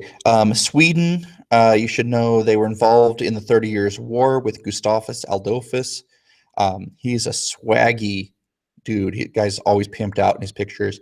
And you should know the Swedish participate in that. You should know they're Protestant. You should know that the King of Sweden, Charles the 12th, I think, 11th. Let's check. Was in the Great Northern War against Peter. Who was it? Charles the what? 12th. Oh, I was right. Good. So you should know that dude. And yeah. Religion from 1900 to present. I disagree. There actually is a anyway. I wouldn't worry about anything beyond that. To present, I would definitely know about existentialism and its views on religion. They're actually a thing called Christian existentialists, and Christian existentialists believed that you had to find your own relationship with God. So it takes John Paul Sartre's ideas about being alone in the universe, and then kind of makes it into a like, oh hey, by the way, there's another part. You can actually have a relationship with God there, or just straight up a move away from religion. There has been a growing sense of secularism in Europe, really since the late 19th century. Obviously, it's still got a strong Christian backbone, but it's not as Christian as it used to be. So beyond that, nah, I wouldn't stress out about it too much. Philosophers that you'd want to talk about would be Kierkegaard. I don't know how to spell Kierkegaard, so I'm going to autocomplete.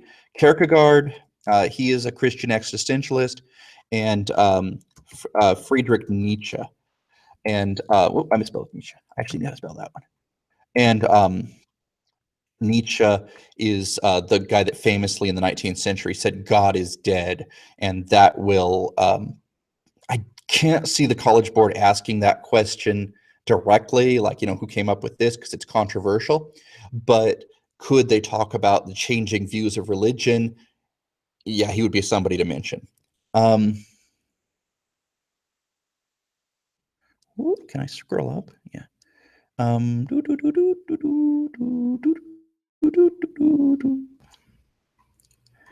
God. Okay, so because they're of Norse origin, that's why they're the Nordic.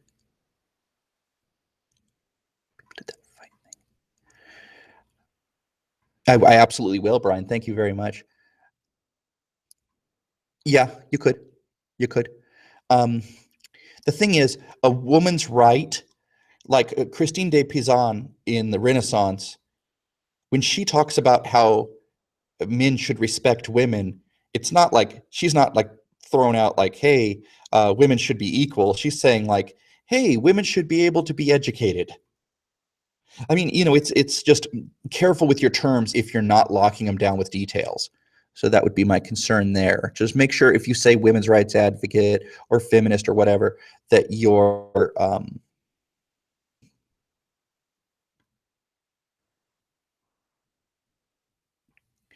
religion. I already kind of answered that. Charles the Ninth of Sweden.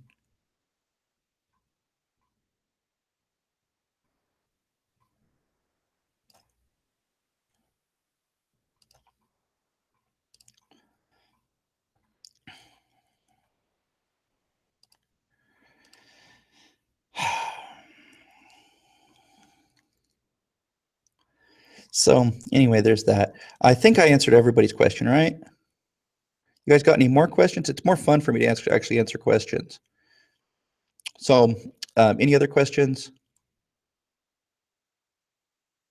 Charles the Ninth. Does anybody care about Charles the Ninth? I can't think of why anybody would care about Charles the Ninth.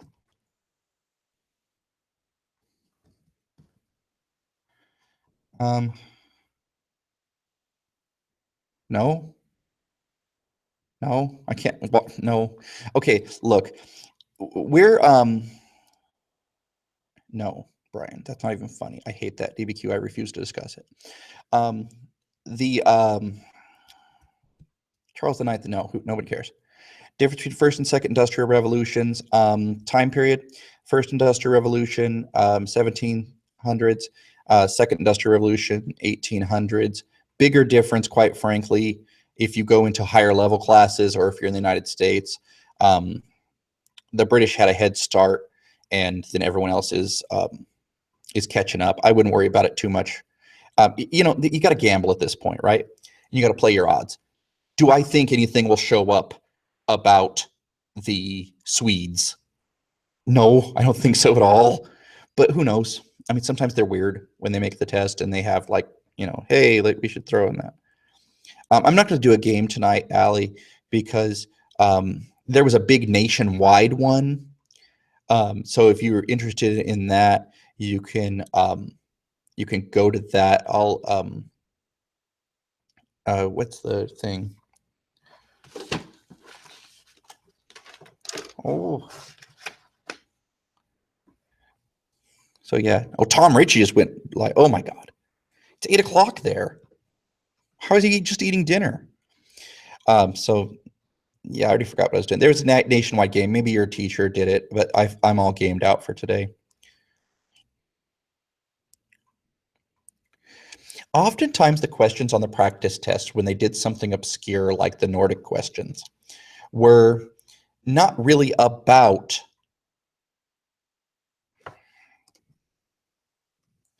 not really about the Brian, you're making me have low self-esteem. They weren't really about the Nordic countries. It was more to let you know about like some other movement that was going on. Like for example, well, that's not good. If you want me to take that, I think you guys are being playful and your friends, but if you actually wanted me to take that to admin, I could. Please don't bully each other, guys, even as a joke. So they could say, what? What? I'm tweeting that. Sucker. I do interact. I do. Um,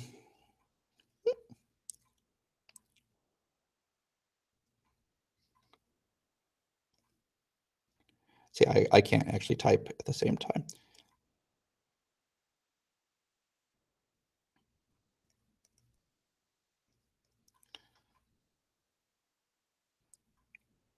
Okay, so anyway, like for example, if they ask something about the Great Depression and they talk about the Scandinavian response, that could definitely be a thing that that is interesting, you know, but it doesn't mean you have to know a whole bunch. All you need to know is like, hey, the Scandinavian countries treated the Great Depression differently. The government got more involved in people and stuff like that. So, yeah, I wouldn't fret too much about the Nordic people. and or Nordic countries on the test. But who knows? Tomorrow you might get home and be like, wow, okay. Um, you might be like getting home and be like, Mr. Oliver was totally wrong. It was nothing but Nordic countries. And here's the thing, it's a philosophy. I believe the AP European History test should be all about assessing the knowledge of first year European history students. It shouldn't be a gotcha thing. It shouldn't be the kind of thing that is um, like asking obscure questions in order to make you, play like, well, wait, what? It should be obvious questions that make you think. So if you know the information, you can get it. I had a professor once that used to do things like ask questions like about Mary Lincoln. And it would be like, well, wait, what? Oh, he's trying to get me to talk about Abraham Lincoln, but he would go through a secondary thing, or to get you to talk about a law, he would talk about the city where the law was passed. I mean, that's stuff. Well, prior to last year, it was pretty good, but last year the test it hurt people. Well, that's not true, Peter. Anyway, 1500 to 1900s, economic change over time. You should know about mercantilism. Oh, well, first, Columbian exchange. So you should know stuff's coming over from the New World, causes an influx of precious metals to go into Spain, causes inflation. You should know that mercantilism becomes a thing where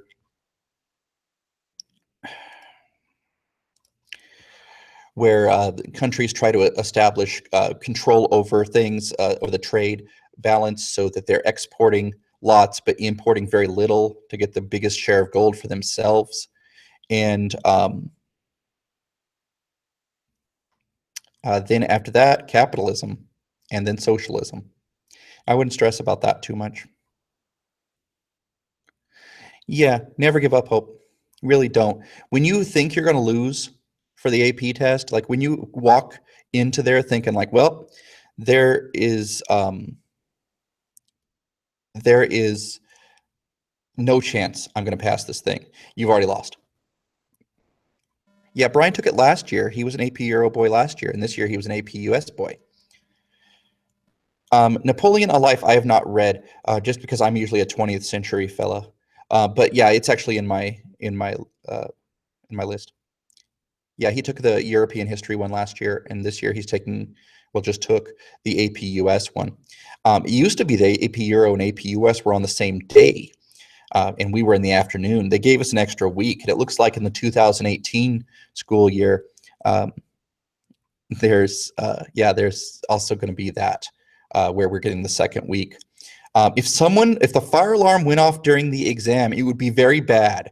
It would create what's called a test irregularity, and the College Board would make a call based on how long did it disrupt people, and how much how were the students out of the class? Did they have a chance to interact with one each other?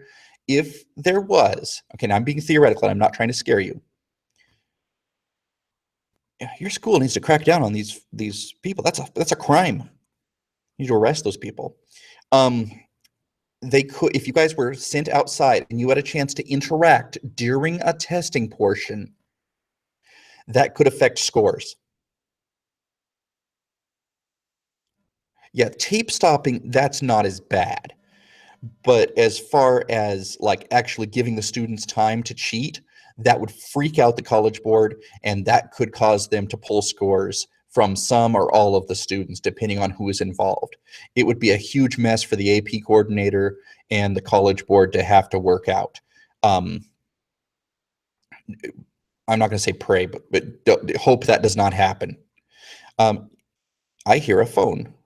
If you hear a phone, that would also be bad because that means somebody has a phone in there, which could indicate a cheating situation, which could cause that person's scores to be invalidated if they're able to locate them, and or if they can't, again, they could cause that. They could call that an irregularity that could affect multiple people. So, yeah, that's bad. Can I bring food with me? Yes, but usually they'll have you place it someplace, and you only have access to it at the break. In fact, you should bring food with you. Okie dokie.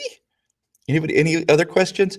I'm sorry, Allie. I hope nobody pulls it during the test. That'd be real bad. You hear a phone, not my phone. You hear clicking. My phone's off. So you're imagining things.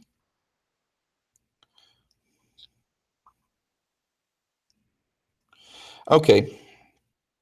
So beyond that,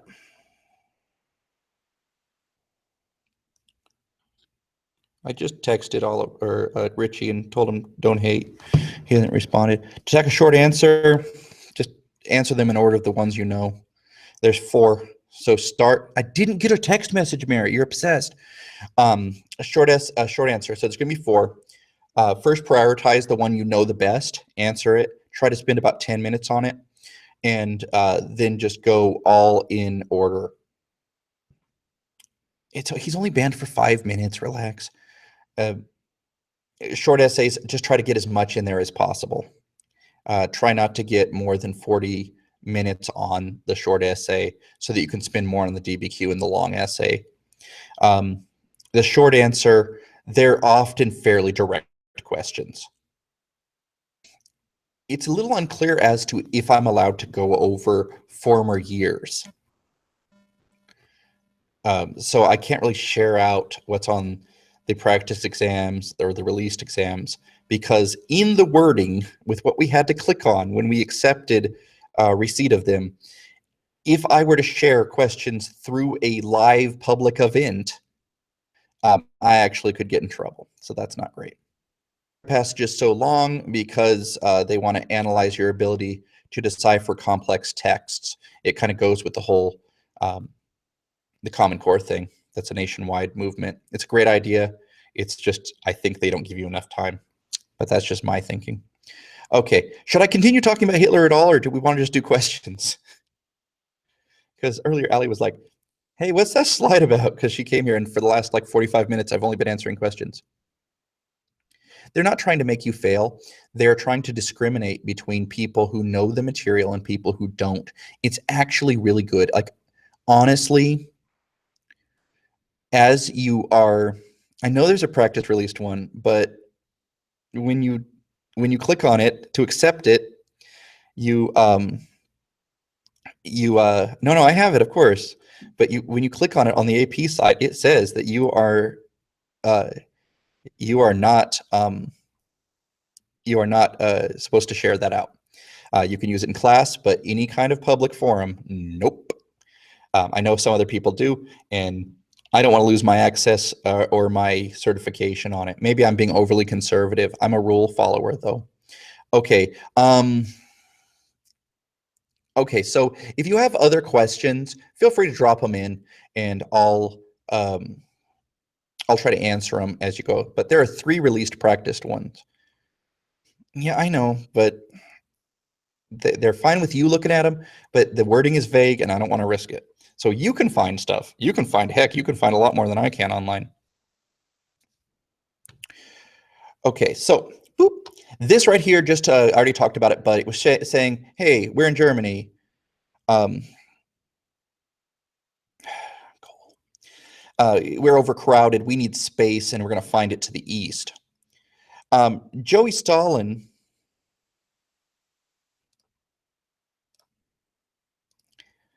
It's distracting because these things pop up while I'm trying to think of Joseph Stalin. I don't have a script. Oh, okay. Allie just asked about the age of anxiety, social effects, and OPEC. OPEC, wouldn't worry about it too much until you're in U.S. history. Basically, oil-producing countries, and in the 70s, it's rough.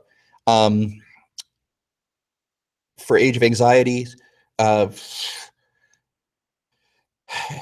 short version. During World War One, prior to World War One, people thought technology is going to change the world and it's going to make things better. After World War One, they were like, wow, maybe we aren't progressing towards anything. Maybe technology is going to be the death of us all. Maybe there is no meaning to life.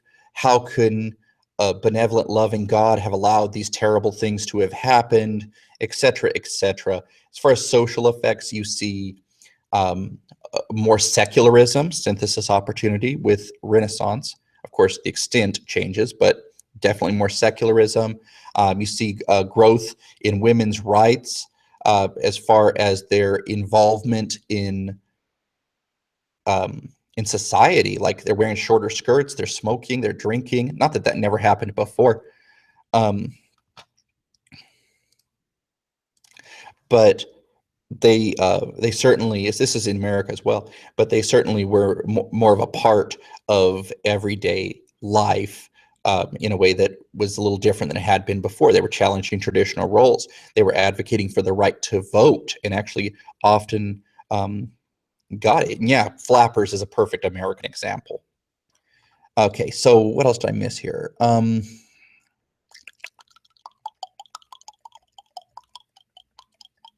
think I got it. Okay, the German witchcraft. What are you talking about, Mary? Okay, so Joey Stalin. Mary's absolutely right. He is a paranoid dude. He was a general secretary in the Communist Party. In fact, he works his way up from relative obscurity. He had been kind of a thug in his youth. He was a cruel-hearted man. He was very good at playing the behind-the-scenes roles, though. So he was very good at trying to manipulate the world, or I'm sorry, the party, so that people that liked him were put into power by him, owed him a favor later on. And he was very ruthless as far as like being willing to kill people or to speak out against people.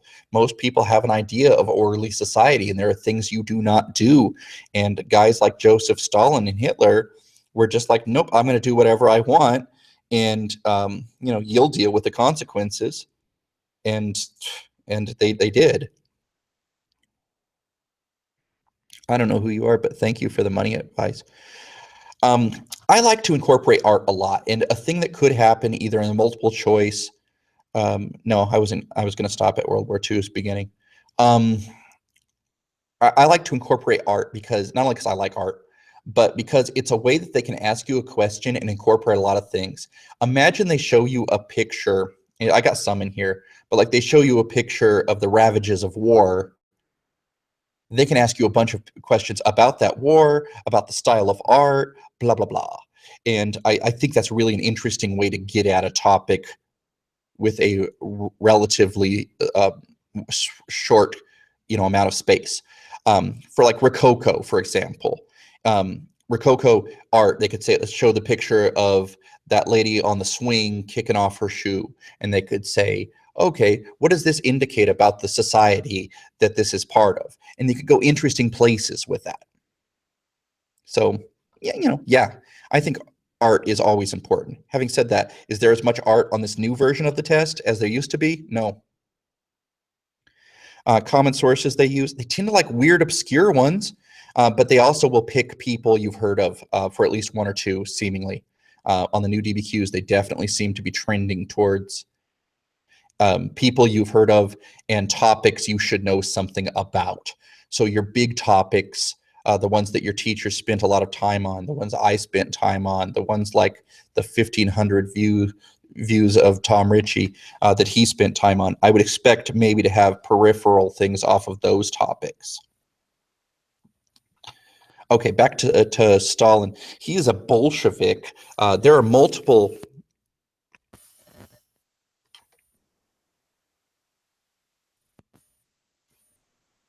Wow. So anyway, there were Bolsheviks. There's multiple types of political communists in Russia. So he's a Bolshevik, but you could just say communist. It works. Um, Now let's jump over, and I know that's a too quick version of Stalin, but again, hopefully you recognize his name and stuff. Yeah, exactly. Um, they might even quote from the Second Sex. They could even quote from Betty Friedan, and that they could have a picture showing women protesting for rights out of like Sweden or something. All of those are things they could do to hit you up on a short essay or something and get you to talk about stuff, because that's what they're supposed to do. A stimulus is supposed to get people to talk about um, other topics, to link to other topics. So, um, the League of Nations. Obviously, the League of Nations shows up after World War I. It was the idea of American President Woodrow Wilson. It was part of his 14 points, and he thought it would prevent war. If the United States had joined the League of Nations, which it did not, because even then Democrats and Republicans hated each other and thought that one was trying to sway government in a way they didn't like, perhaps there would not have been a World War II. But probably there would have, because the League of Nations was a toothless dog. It said, we are going to stop war, but it started from the assumption that after World War I, no one would want to have war ever again. And in a perfect world, that's absolutely true. But there are some bad people, and some of those people become leaders of their nations. And so that's Grun, Grun, Grun, Brian Grun, Grin, Brian Grin, Lohengrin.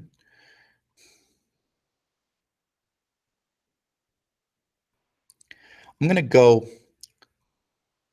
Eastern Germany. How'd I do, Brian? Okay, so the League of Nations is set up to prevent conflict. It doesn't work. Japan almost immediately starts. Oh, Grenadier. Oh, that's French. Um, anyway, so Japan almost immediately starts breaking the rules. You don't really need to know about that. Yeah, you don't need to know a lot of that, except that there were literally treaties that what? I dispute that. Anyway, Brian, I dispute that. You're actually secretly French, even if you don't know it. You're closet French. So Japan basically ignores these treaties that were trying to outlaw war, that were trying to, in a utopian sense, create a perfect society, synthesis opportunity. And that was the first real test of the League of Nations, because the League of Nations had only been around for Garibe, Italian, Garibe, Italian. So, um, well, yeah, see, you enjoy bread. Definitely French. So, these treaties caused the League of Nations to have a choice. What do we do? Do we crack down on them and use force?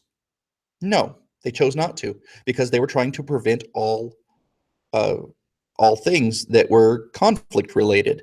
So instead, they were like, you know what? That's really wrong. We don't like it. Response. And so the Japanese were like, all right, let's keep on rolling. Um, Shortly thereafter, Italy invades Ethiopia. And guess what they do in the League of Nations? Yes, thank you. So the Italians invade Ethiopia. By the way, why did the Italians feel like they needed to invade Ethiopia?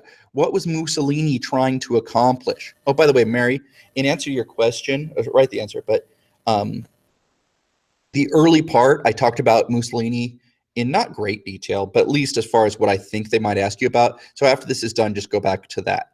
Okay. So anybody, why did Italy feel like they were going to pick on Ethiopia? Why of all people? And by the way, they weren't always called Ethiopia. It used to be called Abyssinia. Anybody? How bad is our lag? Are you just now getting the question? Cha, cha, cha. Nobody?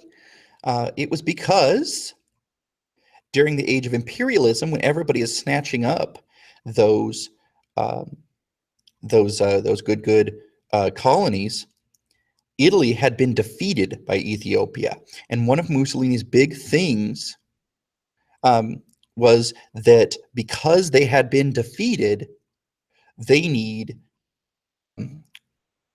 show the world that they are great again, and show the world that they are not going to be bullied by anyone.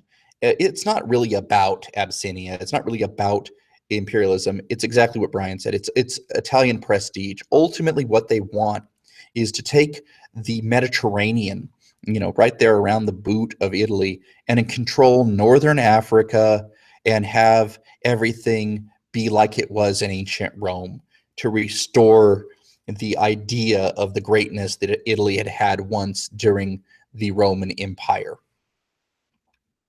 Around this time also, oh God, I wonder how bad the lag is going to be for that. My animated GIF here.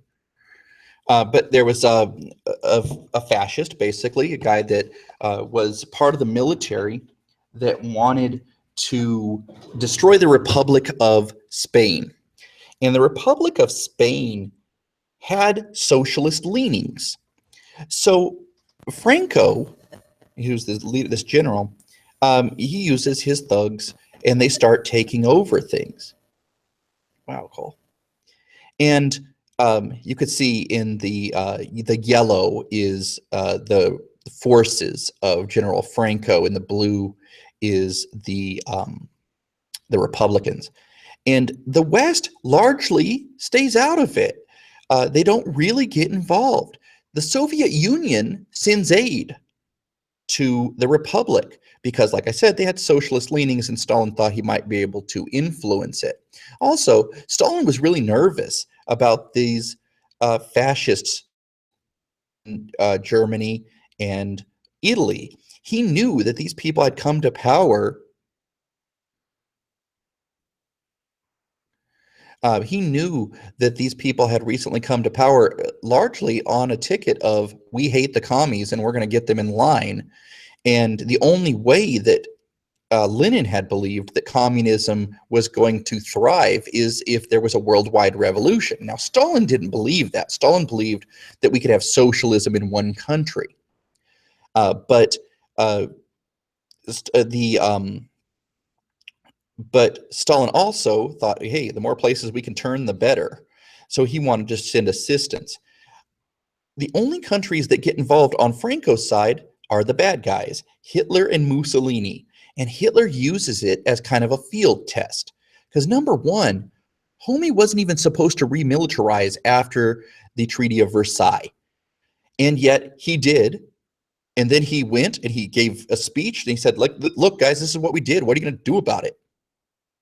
And nobody did anything. A lot of people in England, a lot of people in France, they were like, well, it was kind of harsh what we did. And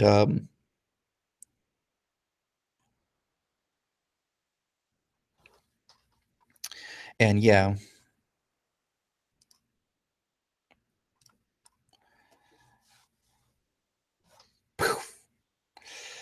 So in answer to the questions there off this slide, why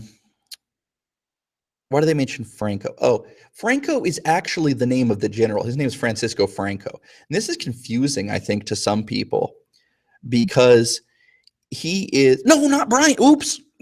Sorry, Brian. No, unban. Unban. No. Don't check. Sorry, I was only paying half attention. I actually blocked Brian. Sorry, Brian. My bad. There, that's what I meant to do.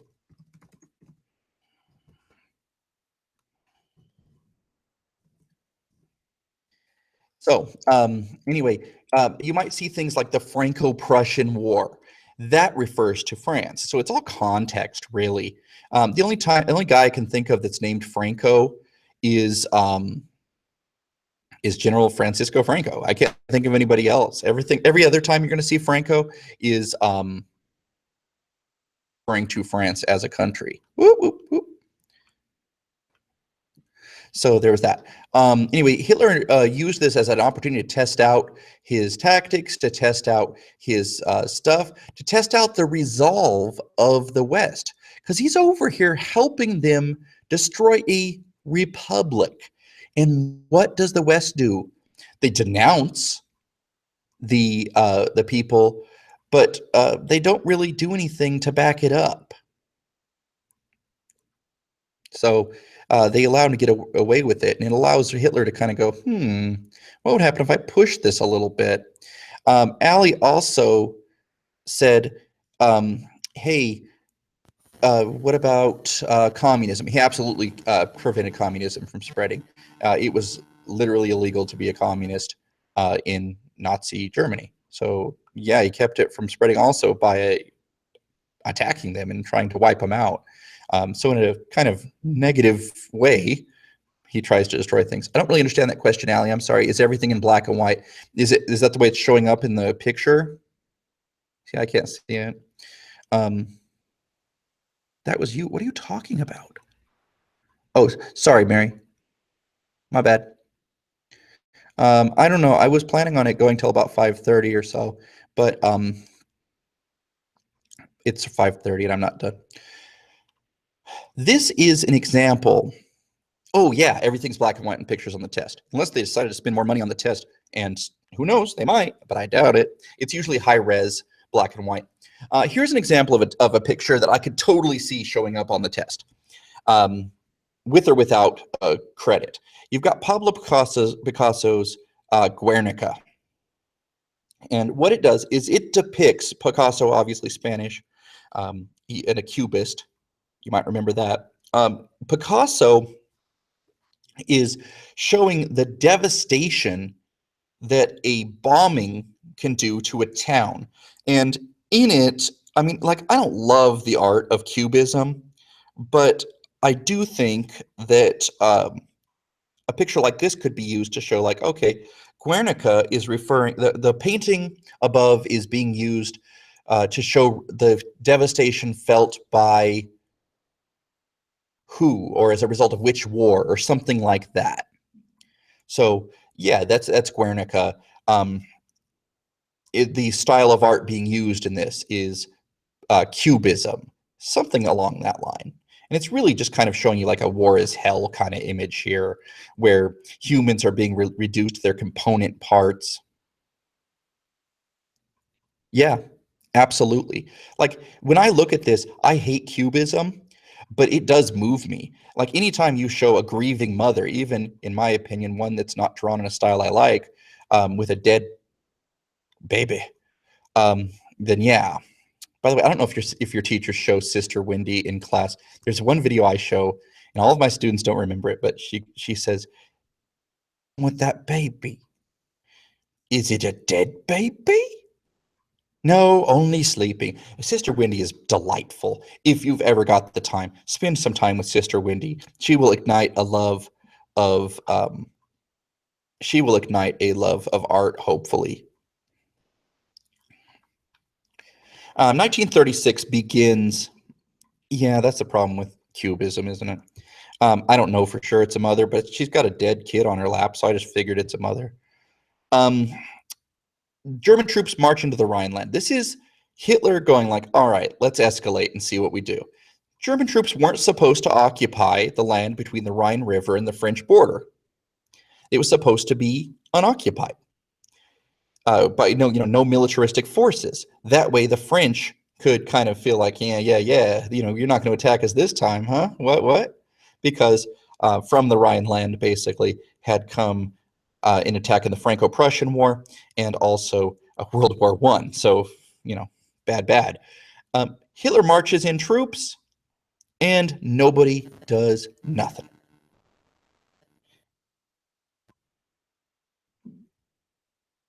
Hitler did bring Germany out of economic depression, but you got to back it up with facts, Mary. So you're good as long as you back it up with facts. So don't say like Hitler, the great economic miracle of Adolf Hitler, and then just leave it at that.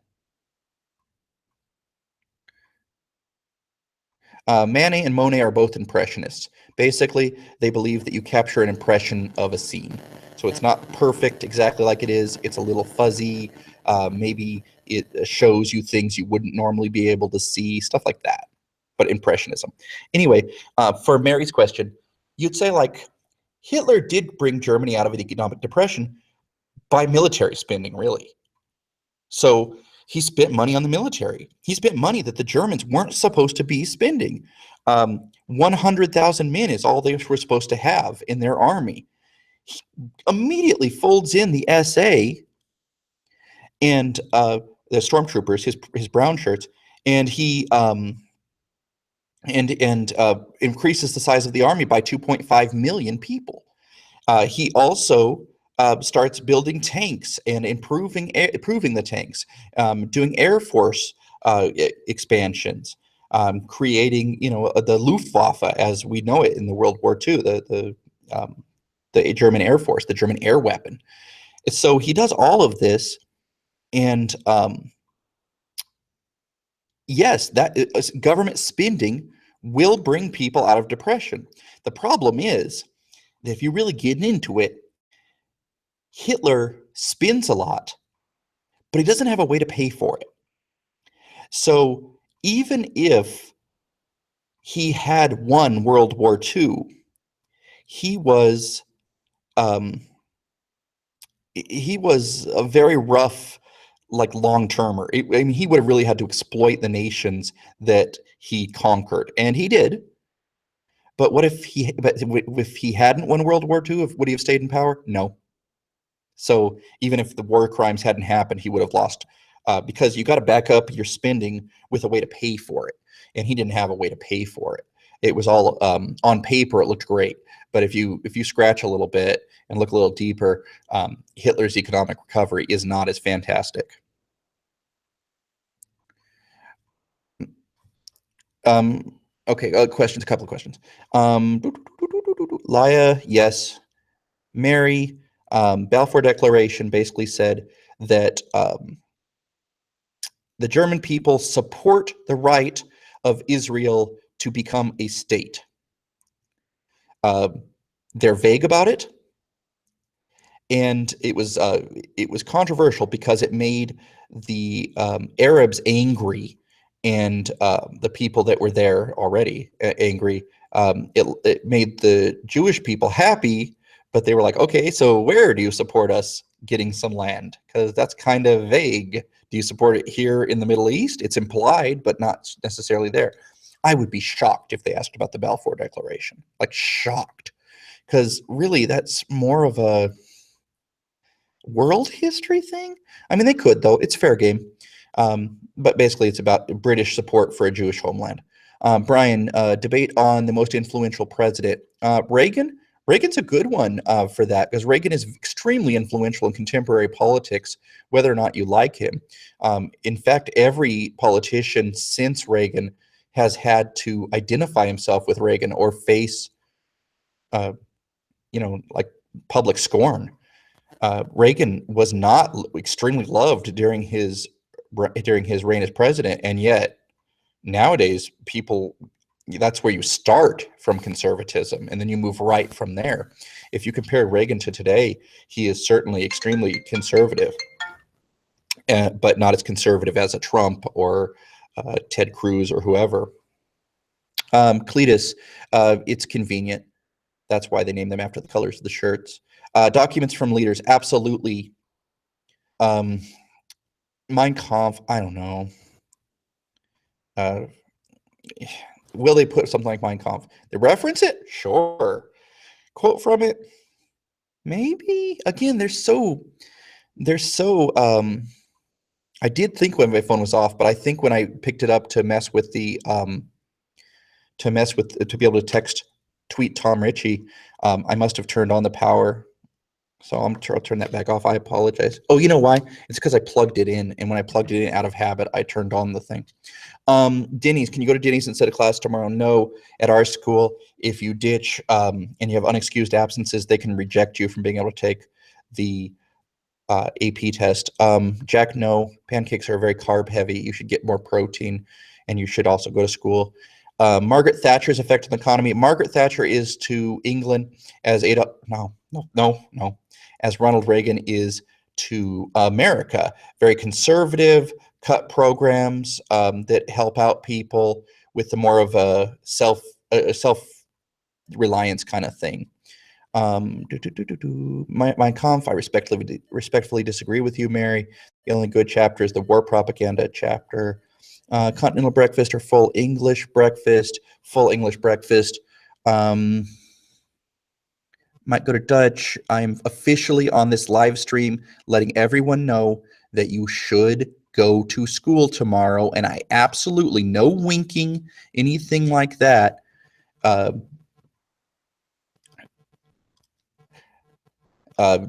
do not think you should stay home tomorrow. I think you should go to school. I think that it is important to learn. Also, you could get caught, and they could, if it's unexcused, they could not let you take the test, which would be real bad. Okay, Blitzkrieg. Yes, I'm about to get there. In 1938, Hitler, citing the idea that German people belong together. No, Mary. Are you like really into like Swedish culture, or what is the Zweite Buch? I don't know what that is. Is that like some kind of anime? In 1938, he annexes Austria. Remember, Hitler himself is Austrian, so he feels strongly that that they belong together. God, you were making me do hoops here, Allie. I respect this, but you're making me think of so many different things at the same time. Realpolitik and a politique. Okay, a politique is somebody who is willing. Oh, the second book, Hitler's second book. Yeah, it's largely it was unfinished. No, I wouldn't worry about it at all. I would be shocked. Most people don't even know it exists. Supposedly, he had a journal too that has been published, but it's been proven to be a fake. The second book is real, but it's just racist nonsense. No, I think it's funny. It's okay, Allie. So a politique is somebody who's willing to put their religion aside in order to get the country together. So, for example, Henry IV says, hey, guys, I'm going to convert from being a Huguenot to becoming a Catholic. I wasn't criticizing you, Mary. I think she was saying anime. Anyway, he's putting aside his religion. Elizabeth says, publicly, we're all Protestant. Privately, I'm not going to go around and try to figure out what goes on in there. A realpolitik, and usually because realpolitik is a German thing, is it's spelled like that. It is a usually applied to guys like Bismarck or maybe even Cavour, willing to do what it takes in order to accomplish a goal. So similar to a politique, but usually you see it with people who follow Machiavellian kind of ideas in order to accomplish goals. Does that make sense? No, it's okay. Never apologize for a mistake. Apologize for not trying to correct it. So Hitler annexes Austria. It's called the Anschluss. And that is just the word for it.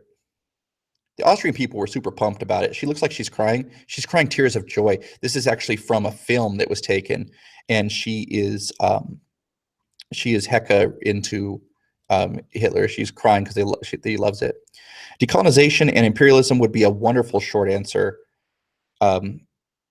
Could be like a picture of like a British dude with his feet up, like I showed you yesterday or Tuesday, I mean, and then like a one of, let's get out of there, or hoisting an Indian flag, the flag of Indian independence. That would be good. I think that's maybe account for the difference between them, or account why did this happen? Why was there decolonization? That's reasonable. Then Hitler starts agitating. He says that the area that has come from Austria and Germany, the Sudetenland, where the Sudeten Germans are situated, those people are being mistreated by the Czechs there, by the Slavs. Now, keep in mind, he considers the Slavic people to be an inferior species. So he's not exactly unbiased. I mean, and he's open about this in Mein Kampf. He might tone it down once he becomes a politician, but he's still on record as saying, hey, yo, people in Eastern Europe are pretty much subhuman. So, yeah, can't really trust a homie. But he agitates a lot, and he starts kind of saber rattling, which is an expression to mean like, hey, I'm willing to go to war over this. So he is met by a Brit. This is the British Prime Minister. There's really two British Prime Ministers in the 20th century that are worth knowing. This fella right here, Neville Chamberlain, who says, we have achieved peace in our time. He gets Hitler's signature in what's called the Munich Pact, and he says, Hitler, if we give you this area in mustard, baby poop, yellow, and if we give you that, could you stop agitating for more territory? And Hitler's like, of course, all I want is peace. So they give him the Sudetenland. They don't really ask Czechoslovakia, which is a democracy, I might add, about their opinion on it. And no, they're standing all at the same level. That's why it looks like he's on a dais, but he's not. He's at the airport, and that's what he's doing here. Anyway, this the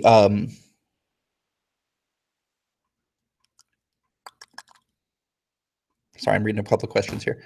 So he thinks he's got Hitler's agreeance, which is not a word, and so eventually, Hitler 6 months later just takes over the rest of Czechoslovakia. And you go, wait a second, what about this guy? This guy looks like an idiot now because he was like, hey, Hitler, you want peace? And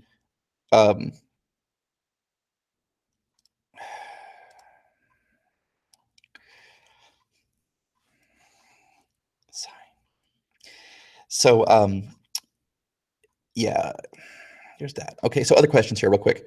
Mingala is the so-called angel of death, does experiments on people in Nazi prison camps.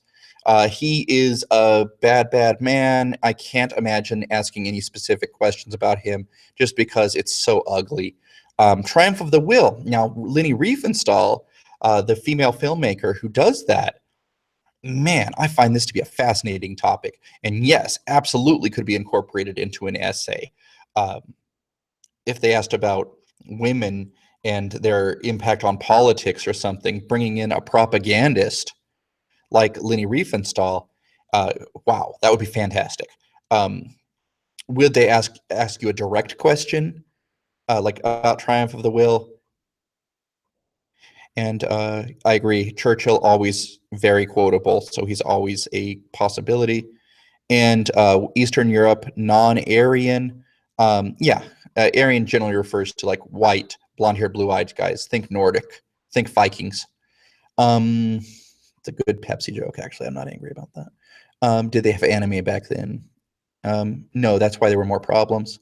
Do we need to know what the big three? Yes, you should know the big three in World War II were Churchill from England,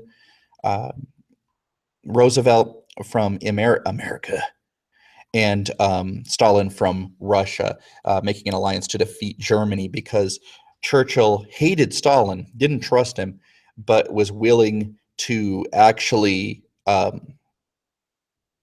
make a deal with who he thought was like a devil in order to defeat Hitler because Hitler was the greatest threat. You made a joke and then you made it again and again and again and again. Why did the United States take in Nazi scientists? That is a great question because we wanted to accelerate our rocket programs because the Soviets were also snatching up as many people as they could. Look into Operation Paperclip. It's interesting. Nordic, I don't know. I think it's a linguistic group. I think that's right.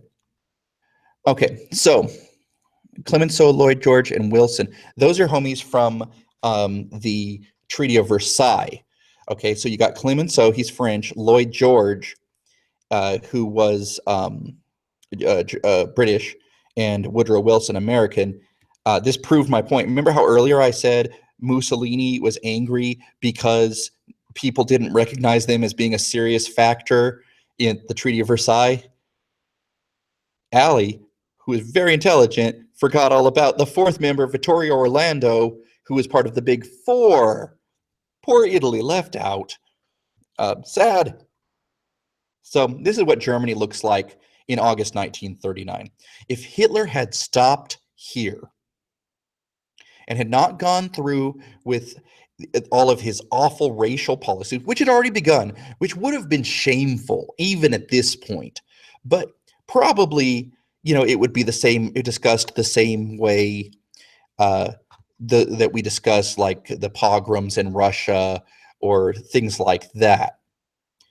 But he had to keep going because with Hitler, and this is where I disagree with John Green, I don't think it's about food. I think it's about race.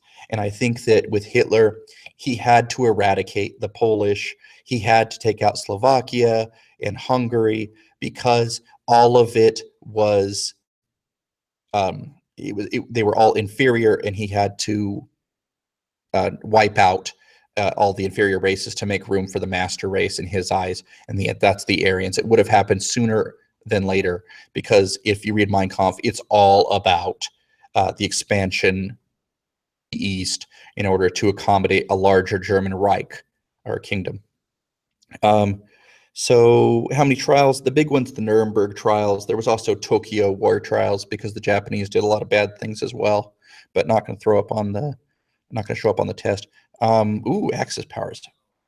37? I actually want to know that one. 36. August 1936. I was within a year. Okay, now here, this would be a delightful one to show up on the AP test. You have this. This would be a stimulus you could use for a short essay. You could use this for a multiple choice. It has Hitler literally thumbing his nose at the spineless leaders of democracy who will not stand up to him. He took over the rest of Czechoslovakia. Look at how much of Europe he controls, how big he's made Germany. And yet, no one does anything but talks to him. They just say, hey, you are a bad, bad boy, but we are not going to go to war with you because we don't want to have another terrible, awful war. Allie, you threw out Dr. Seuss. Dr. Seuss is a really interesting one. I can't really imagine him showing up on the AP Euro test. AP US, fair game. A lot of propagandists are people who were doing entertainment stuff. So Dr. Seuss, Walt Disney, Warner Brothers, they're brought in during World War II. And they were making propaganda to make people aware of the problems of Japan or of Germany or whatever. Dr. Seuss's stuff should be viewed through the lens of, it was wartime, or at least a very, tense time. But Dr. Seuss's propaganda on the AP Euro test, I can't remember any examples of it. But I'm going to take a risky click here on a live stream. But Dr. Seuss, Hitler site that collection of them. This one's good. As you can see, they were racist, but this one is probably one of the more famous ones. This, America First, discussing American isolation. Adolf the Wolf looks like Dr. Seuss style, so you could even, go some places with that. But the problem with Dr. Seuss is more stuff like this, with the really awful depictions of the Japanese, and yeah.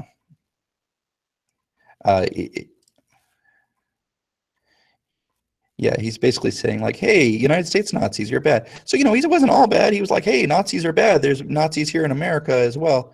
And there certainly were. Okay. Brian, have a great day. Thank you so much for that synthesis thing. I'm going to put that on on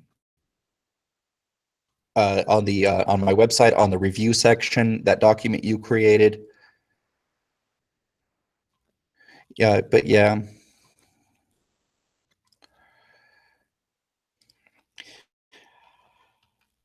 1939, realizing that if he were to take Poland, he would cause trouble, potentially with the Soviets, which would be over here on the east. Hitler negotiates a secret treaty with Stalin. And Hitler has always been trying to portray himself as a man of peace. And even his critics are having to admit, like, whoa, Hitler just made a non-aggression pact of with Joseph Stalin. Hitler's been talking about how much he hates communists forever, and now he made a pact of peace with Joseph Stalin. But it's not about really being nice to Stalin. He says, basically, we're going to come into Poland, we're going to knock it out, take it over, and then allow you guys to take over East Poland. We'll take over West Poland. We just want to have a unified Reich here. So East Prussia, this area here, which had been separated from the rest of Germany as part of the Treaty of Versailles, this is now going to be connected. The Allied powers warn Hitler. They say, look, France and Britain especially, they say, look, this is a bridge too far. You shouldn't have done what you did before with Czechoslovakia. You made our prime minister look stupid, but you'd go into Poland, we are going to declare war on you. Hitler, though, thinks they're still bluffing. So he thinks, well, if I got this Nazi-Soviet non-aggression pact, I'll be fine. This, by the way, is Stalin wearing white before Labor Day, so he's okay. But Hitler never met Stalin. Hitler did not travel. This is Ribbentrop right here, his diplomat. This one is probably the most commonly seen political cartoon. It's very, very good because it shows Hitler here. This one has shown up on a former AP test, pre-redesign. You've got the representation of Poland here with Hitler in the west, because remember, Hitler's going to take the west side, and Poland is going to go to the east side. It's going to go to Stalin. And they're insulting each other as they greet each other over the body of Poland. Wonderful thing for stimulus, would be good for a short essay as well. This is what Little Bodie was talking about. The Blitzkrieg idea is that Poland is going to be taken out quickly. So Hitler starts a new kind of war, a lightning war. It's a combination of, he says, I'm going to get around this thing, the stagnant nature of warfare that was the problem in World War I by going in fast, hitting them with dive bombing Stuka bombers. That's what those are there. And then following it up with rapid mobile infantry. And this is no longer horses and men. This is going to be instead the tanks, the Panzer and Tiger tanks are going to come in, and they decimate the Polish army. And the British and French had begun to mobilize, but they didn't do enough mobilizing prior to this, so they don't really have a response initially. The French response since World War I had been to create this. Does anybody know what this is called? This red line here? Don't say fortifications. What was the line of fortifications called?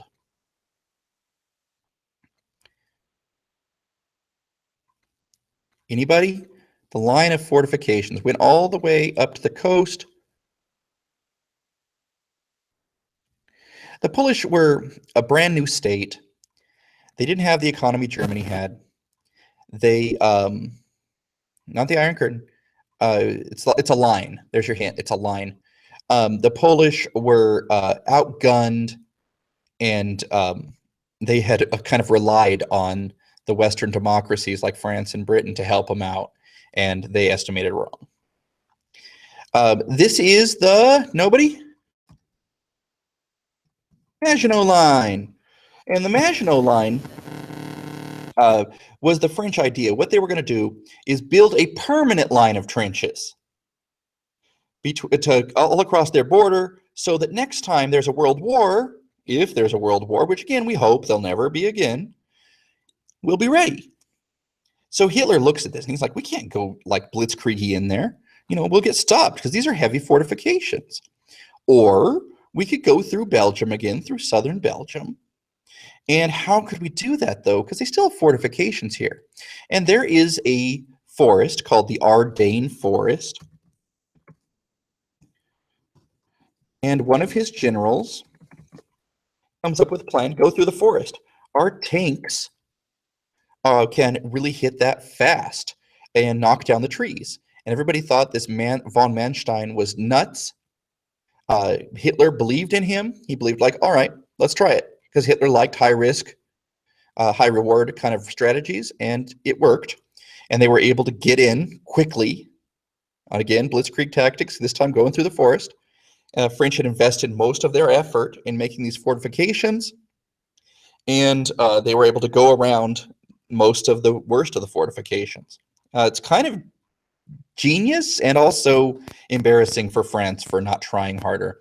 Then the French do not do a very good job defending their home territory. In fact, they surrender Paris without a fight because they don't want to damage the city. They think they're going to lose. They do lose, and the Nazis drive the British and French to the coast of Dunkirk. And there, instead of sending in tanks and destroying all of these guys, British and French troops are able to escape because the British send in tons of boats, and the boats are able to rescue these people and get them out. There's a movie coming out about this summer, but that doesn't help you at all for this test. Dunkirk, I think, is going to start getting more attention in the future because it's going to get really, really popular, because it's a really great story about the mistakes that the Germans made, and because they sent in the Luftwaffe, the Air Force, instead of just using the tanks. It's prideful on the behalf of the leader of the Luftwaffe, a guy named Goering. It's arrogant, and the British are able to rescue and hold off the Luftwaffe with their own Air Force, the Royal Air Force, long enough to get these soldiers out of trouble, out of harm's way. So thousands of troops are able to escape. If he had not allowed this escape, or this miracle at Dunkirk, as it's called, he probably, I don't know if the English would have been able to mount a counteroffensive alongside the Americans as well. I think it would have pretty much destroyed that army. Okay, back to your question. Fashoda was a struggle between the French and British in Africa. They both encountered each other during the scramble, when they're, wandering around trying to plant flags and whatnot. And the Fashoda crisis is basically when Britain and France were like, are we going to go to war over this? But ultimately, cooler heads prevailed, and they did not. Fashoda indicates that they did not want to go to war with each other, that they decided that white people were not worth going to war over in Africa. Why not just pick on the Africans instead? Vietnam questions? Geez, if they do, I'd be shocked. I've never seen one on a former test. Cold War could be, they could talk about after World War II, the decolonization, and they could say, what kind of trouble did that lead to? And of course, in French Indochina, that's what leads to the Vietnam War, because the French controlled it, and a communist leader, Ho Chi Minh, wanted independence, and ultimately that leads to the Vietnam War, and it leads to the Americans getting involved. But other than that, other than in the context of decolonization, no, I can't really see it. But again, maybe I'm wrong about everything. Suez struggle, I would not think so. I don't think so. In world history, fair game. I would be very surprised. And again, this is just, I've been doing this for a while. I could be wrong. They surprised me with this practice test. There were some questions on there that I thought were dumb, but I would just be very surprised. Okay, so Germany takes over the northern part of France. It's occupied because they are preparing for an invasion of Britain. Meanwhile, southern France is under the occupation, is under a puppet state, wherein they install a bunch of racists who were around in France. There were people who were anti-Semitic.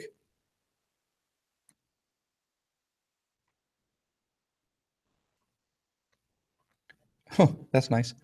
Uh, nice teacher. Okay. The textbook, sure, but at this point, I'm gonna be honest. You seem very well informed. It's the night before the test. Relax. You either know it or you don't.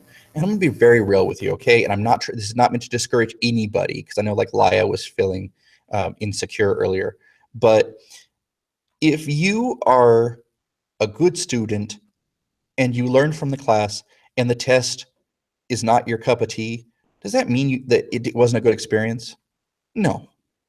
If you are, in a long-term relationship and then it breaks up before you get married, if that's a thing you wanted to do, does that mean it wasn't worth it at all? Probably it was worth it. So your relationship with AP Euro is still a good relationship, even if the test, which is still in its early days. Remember, this is only the second year of the test. It hasn't calmed down yet. Um, then yeah, I mean, it's a dumb test. Who cares? When it comes down to it, it's all about you try your best, you go in as prepared as possible, but you can't decide how it's going to go. Only the test can decide, and you didn't make the test. It's created by a council, mostly of college people. So hopefully you learn stuff from my videos. Hopefully you learn stuff from the textbook. Hopefully you're a-okay with content and your essays. I'm sure your teacher is just saying like, yo, it's late now. Just chill. Or maybe the teacher's insecure. I don't know. I don't want to criticize. I'm not criticizing, but just go with, just do your best. It's all you can do.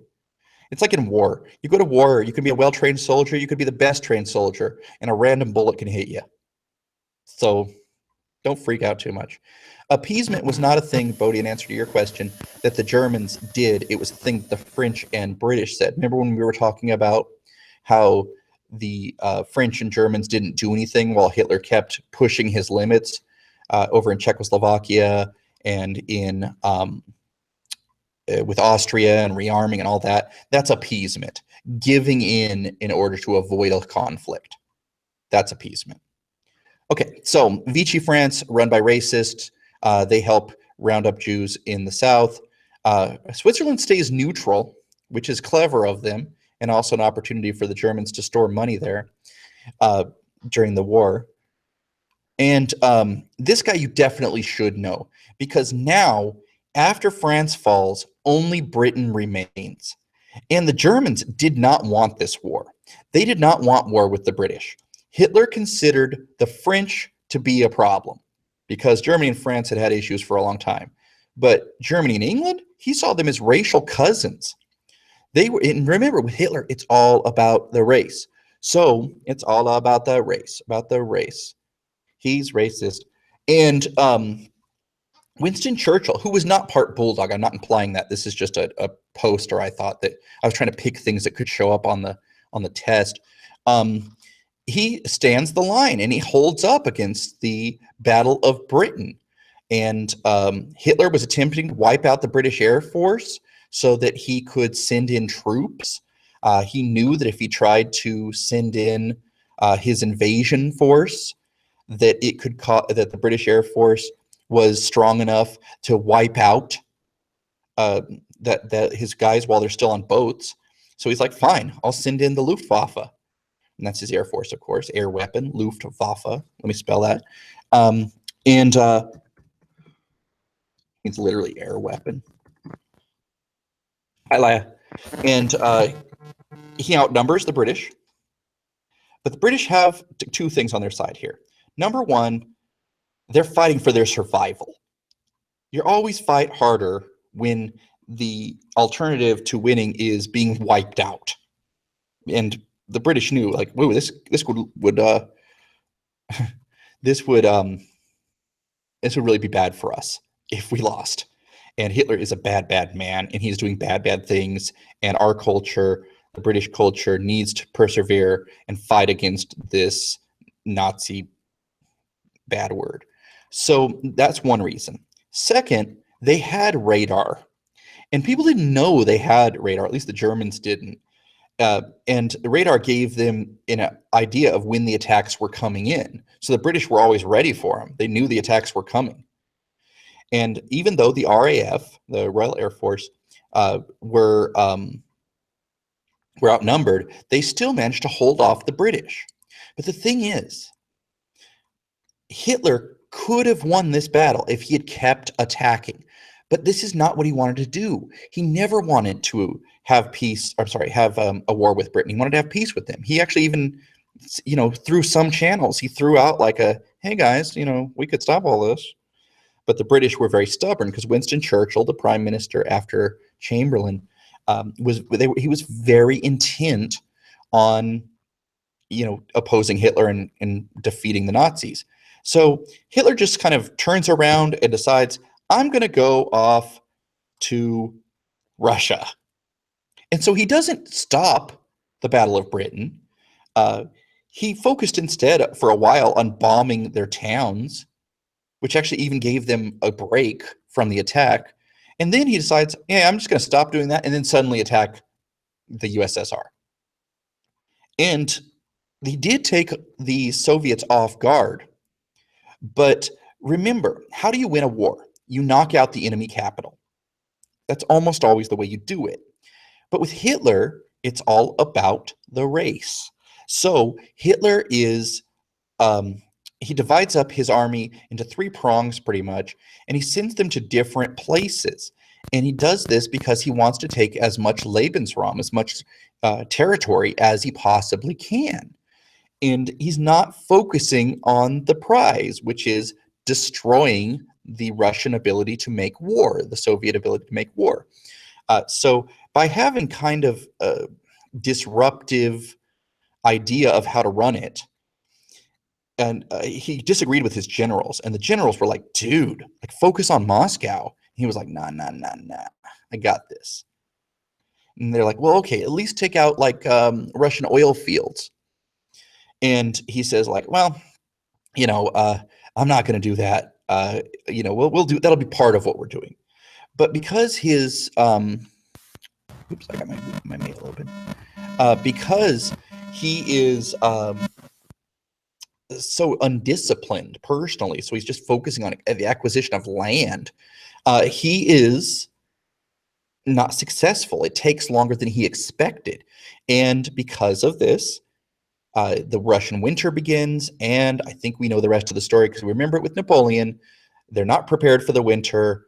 Their guys, the supply lines are stretched too far, and the Russians begin counterattacking at this point and ultimately cause the Nazis to go into retreat for the first time in the war. Hitler, because he'd been so frankly lucky in France and in Poland, people started thinking he was a military genius, and he started believing it about himself and not relying enough on his generals. And this causes him to fail. Like when he goes into the Ukraine here, this is the Ukraine. The people in Ukraine hated Stalin. He had starved them out. So what does Hitler do? He takes the ones that are the widest and allows them to work with him. Other than that, he's wiping people out. Easy answer to this question, Ali. I was going to go your other ones. Leningrad is the same place as St. Petersburg. Okay, quick history. This is St. Peter's window to the west. Moscow was the original capital of Russia. Peter the Great, naming it after St. Peter, named or moved the capital over here. During the war with Germany, they renamed the city to Petrograd, Peter's fortress. After Lenin is successful, he moves the capital back to Moscow, but renames Petrograd to Leningrad because, again, the communists are by and large an atheistic group, and they don't want to have cities named after saints. It is not the same city as Stalingrad. That's a common mistake. Stalingrad used to be named Volgograd because it is off the Volga River.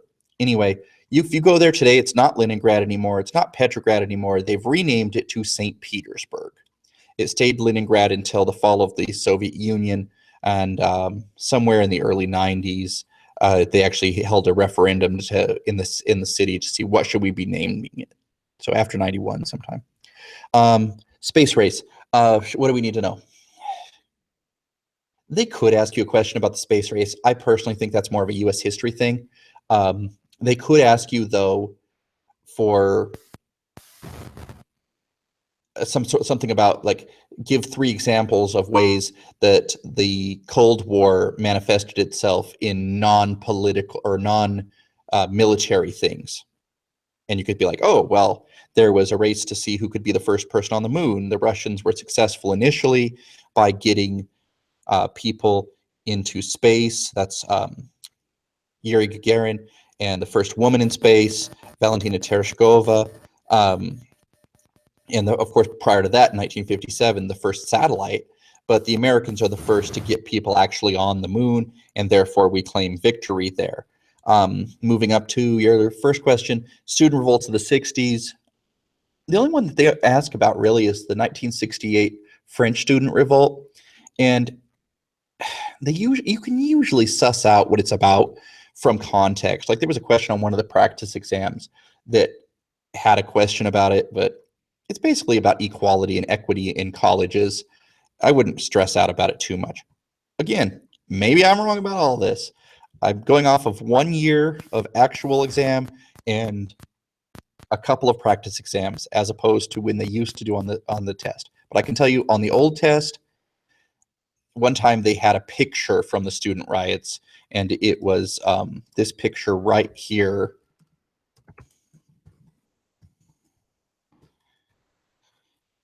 The one where the guy's picking up a rock. That one. And it just showed that students were they were causing disruptions within the city. They were fighting against the establishment. They were fighting against Charles de Gaulle, who actually was the leader. He was a general during World War II. He led the Free French, and then shortly after World War II, trading off on his fame, he manages to get elected to office. Other things were within that. There were racial things, there were class things, but that's pretty much it's pretty much what you need to get there. Did that answer all your questions? You're giving me a mental workout here. I'm just letting you know. I'm fine with it, but like, usually I'm a think about one thing at a time kind of fella. This is the situation here in 1942. But the problem is, in 1942, Hitler made his biggest mistake of the war. And that is that he had been previously allied with the Japanese. But when things start going poorly with the Soviet Union, he says, oh man, you know what would be nice is if the Japanese, who are doing their own war of expansion down here, if they were to attack Russia from the east. So when the Japanese attack the United States of America on December 7th, Hitler, the next day, says, me too, I also am at war with America, hoping that Japan will then reciprocate by attacking the USSR from the east. They do not. Japan does not declare war on the Soviet Union, and the Americans get involved in the war, and we cause the Nazis to lose. Would they have eventually lost anyway against the British and the Russians? Quite possibly, but that's a what if that we do not know. A lot of historians that I've read say if it wasn't for the Americans, not only our aid, but also our troops and our weapons, that maybe Hitler would have been able to knock out Stalin and the British, or achieve a separate peace with the British and knock out the Soviets. Who knows? That's America defeating the Nazis. I was being cute there. That's Captain America Comics #1. That's Joe Simon on art, by the way. I believe Stan Lee writing and Joe Simon on art. Can they ask you questions about the Holocaust? Absolutely. Will they ask you anything gory about the Holocaust? No. Yeah, I have. Allie just asked about the fascists and the Jacobins. Yeah, and that's not a bad practice question. I don't really want to talk about it too much because, again, it's very unclear what we're allowed to talk about in a public space. And until I hear from someone from the College Board saying like, cool, cool, cool, don't worry about it, I don't really want to address anything on the practice questions too much. So I will simply say, yes, you were vague enough that I think we're good. So the Holocaust, what might they ask? I think some sort of discriminatory question, like something maybe about like a picture of this showing that Jews were opposite these. Oh, they just the antithesis. The an opposite thesis would be like fascists and Jacobins would be similar in that they both want changes, but fascists are conservative, where Jacobins are very liberal. So they are opposites of each other. There's an old George Hegel that came up with the idea of a thesis in an antithesis or antithesis. So the opposite thesis, they just didn't want to use the word antithesis, would just be like talking about that. Does that make sense? Hingeldopper is Cletus. He's from Lafayette, Louisiana, allegedly. But what if they asked a question that had like a picture of this here, and we're like, oh, this shows the the discrimination faced by Jews during which period, or something like that. That's definitely a way they could go. They could have a picture of the gates to Auschwitz. Auschwitz is the main German killing camp, the death camp, or Holocaust Center, as Sean Spicer has called it. And it says work makes you free. In other words, they're told that it's going to be a labor camp. In reality, only some workers are used as basically slave labor. And then as soon as they can't work anymore, they are murdered. Anyone who was a child, an old person, a woman who seemed weak were killed immediately. And then this has a, work is liberty, work is free, yeah. And this is an aerial view of Auschwitz. Again, they've really danced away from Holocaust questions on past exams. So I can't imagine they'd bring it in here unless they did it in an essay form where they talked about his treatment of Eastern Europe, or how he ruled over Eastern Europe, or something like that. I try to throw in iconic images like this into my lectures and reviews and stuff, just because if you're writing an essay and you do happen to get something where it talks about work camps or, death camps or whatever, and you say like, as the gate to Auschwitz said ominously, Arbeit macht frei, work makes you free, blah, blah, blah, blah. Wow, you seem so smart. So, it's always a solid thing to do. And that's all I got to say about that. Let's see what picture is on my back there. Oh, it's my kid. He's eating popcorn, perhaps. Okay, so any questions about anything else? I'm cool with about 10 more minutes. So what else you got?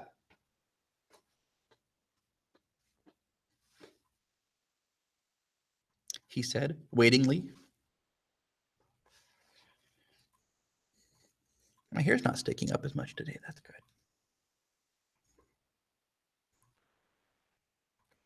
No questions about anything? I took a lot of questions. I took 900 more questions than Tom Ritchie, I think. So I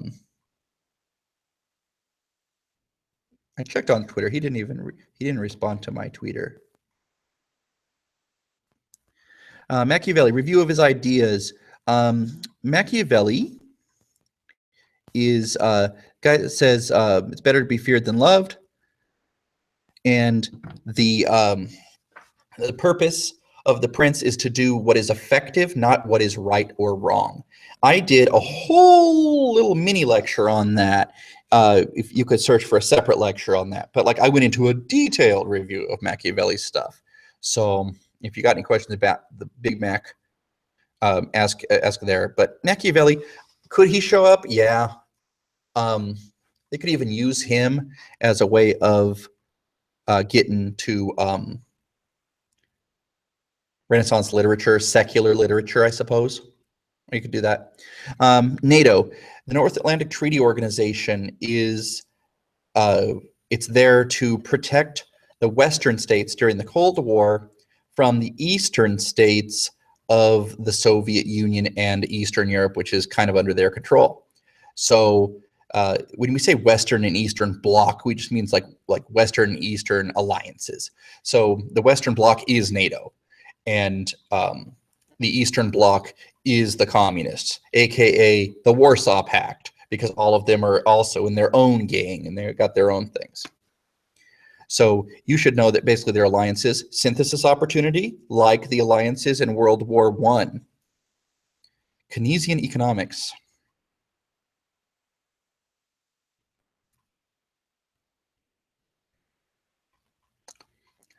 Government spending, I think that's about government spending. I don't want to talk about Keynesian economics because apparently I don't remember much about that. Some days I do. Today I don't. I think it's about the government spending can spur the economy, I think. Don't quote me on that. I took an economics class for the last time where they talked about Keynesian economics in 1998. So I can tell you it doesn't show up a whole bunch on the test. It has in the past. In old tests, it's shown up a time or two, but usually you can suss out an answer just based off of context clues. Peter just said sonic spork. Yes, that will not show up on the test. Anything else?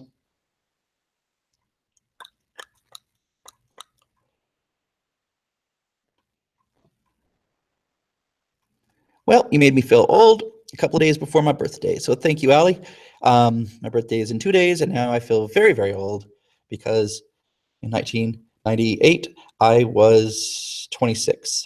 So I was very old before you were born. Well, Peter, you're saying never any audio, and my levels are reacting to my speech. See? Goes up and down. So I will be 43 on Saturday. So yes. All right. Anything else, guys? Pancakes or breakfast sandwiches? I'm a total breakfast sandwich kind of guy. You got to put a little protein on there. I like bacon better than sausage. Breakfast sandwiches, definitely. That probably won't show up on the test. I'm going to be quite honest. What you want on the test is you want a fair break, right? You want stuff that's going to be stuff you've kind of heard of or stuff you can figure out. At this point, again, now it's 6:30, 9:30 Eastern time. Oh God, more things. Okay, let's think. Guilds. Guilds originally were ways of kind of regulating quality in towns. So it was like, oh, I want to become a shoemaker. So I'm going to join, what's the word for that? A cobbler's guild. And cobbler's guild, they basically would make sure that people within their country or within their city were working to make sure that there was a certain quality, because they don't want to have a bunch of cobblers that don't know what they're doing. So you had to first be an apprentice, and then you would learn under a master, a builder or shoemaker or whatever, cobbler, and eventually then you'd go out and you'd get some experience on your own, and then you set up your own shop, and then eventually provide tutelage to someone else.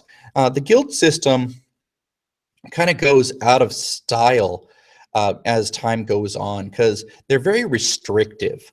And actually, the cottage system is one of the reasons they go out of style, because by being restrictive and allowing, a business to control who gets to be in it, you're creating artificial limits to entry. That would be the fancy way of saying it, to entry of a profession. So the cottage system catches on because it's just like peasants working in their cottages or their houses, and somebody brings them a bunch of fabric, and the merchant does, and they create in their home. Maybe they spin thread out of it and then weave it together. Boom, you got shirts. Here you go. Guy shows up a week or two later. Here you go. We got your stuff. Boom, bada bing, bada boom. You got that. And now that merchant can go off and sell it. He gives the people in the cottage industry a little bit of money. and everybody's happy. Problem, the guild system didn't like it because there was no regulation on it, so that you had inconsistent quality. And the merchants didn't like it for that same reason, actually, inconsistent quality. It'll be replaced once we get the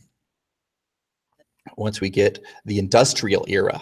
And in the industrial era, you will have factories where everybody is creating things all under one roof, all in the same way, with quality assurance being part of the factory system. And you can make more stuff fast. Dutch Renaissance. I'm trying to think of what we would care about. How is it different? I mean, it's just the Northern Renaissance. The Northern Renaissance, what you should know about the Northern Renaissance, for the most part, you still got paintings and stuff. It has a different look to it. When you think of Northern Renaissance, what's the name? Bruegel. This homie right here is your boy. This guy's paintings have shown up multiple times on, oh, I'm not sharing, am I? Oops. Yeah, let me share real quick. So Bruegel here is a good example of your Dutch Renaissance, the Northern Renaissance, scenes of people, doing casual things just chilling, hey, it's a peasant wedding. Hey, it's hunters returning from a hunt. There's another one that's, which one is the Spanish massacre of, here it is, of the Dutch people. And this has to do, this showed up on an old version of the test, and it showed you, the question was like along the lines of, what was going on around this? And basically you needed to know, oh, this is Philip II of Spain trying to reimpose Catholicism on the Netherlands. So I would know Bruegel the Elder. Anybody with a van is going to be Dutch. The Arnolfini painting is probably the most famous non-Bruegel Northern Renaissance painting. Finished loading. And the Bruegel, and that's, the Arnolfini portrait is another one that's, you got all the perspective and stuff that you have. This one's loading ugly. But you got, it shows traditional people, it's common people, it's super hyper detailed. I mean, look at the detail in her dress, the fact that in the mirror you have a reflection, and actually he paints himself painting the couple, and he also signs it right there. Jan van Eyck was here, which I think is dope. Yeah. Whoa, gotta stop that. Can't create. So last question, can you explain the views of all of these Enlightenment bros? Yeah. Okay, who's first? Rousseau. Essential Rousseau. Noble savage, idea that civilization corrupts you and makes you a worse person. He also believed that there was something called a social contract, that by being a part of society, you were agreeing to society's rules, even if you didn't like them. So say you are a dude that's like, oh, I enjoy speeding, and yet I'm part of society. So if they give me a ticket for that, I would accept that because I understand there must be rules, and that is for the better of all. Oh, Ali, I was just saying Van Eyck was an example of another Dutch dude. It's the only other Dutch dude I could think of. Locke, John Locke, easy peasy. John Locke, if you don't like the government, you have the right to change it. Essentially, very influential on the Declaration of Independence, says that humans' natural rights are the right to life, liberty, and the pursuit of happiness, synthesis opportunity. Because then if you ever talk about the Declaration of Independence or vice versa, you could bring in Locke and say, basically, Thomas Jefferson was paraphrasing or plagiarizing, depending on how you want to look at it, the work of John Locke and kind of rephrasing it for himself. Of Montesquieu, separation of powers. That's the easy one there. No one power in government should have too much. So, for example, the executive branch, the leader, should have a check on his power, a constitution, in other words. He also writes the Persian letters, where he satirizes society based on an outsider's perspective. But Montesquieu, if you know separation of powers, you're cool. Voltaire, very critical of everything. He is a wit, makes fun of the Catholic Church, says that superstition is wrong, stuff like that. Hume, David Hume, freedom of speech, and again, anti-superstition. I think that'll do you for David Hume for them. Common characteristics for all of them would be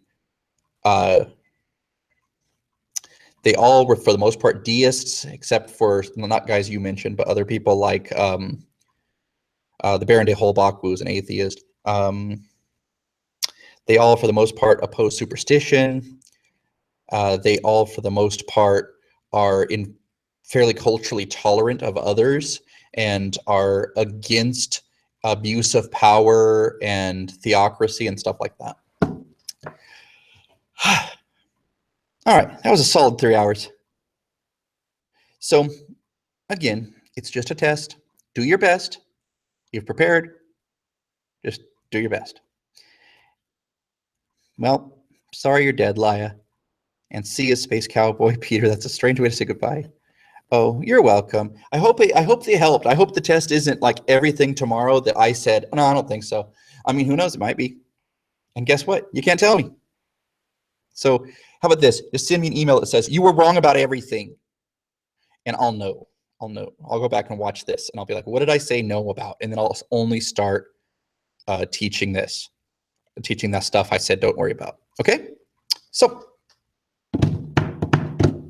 have a nice night. Sierra Miedo. No fear. Go into that test. Own that test. Bye-bye. Thank you.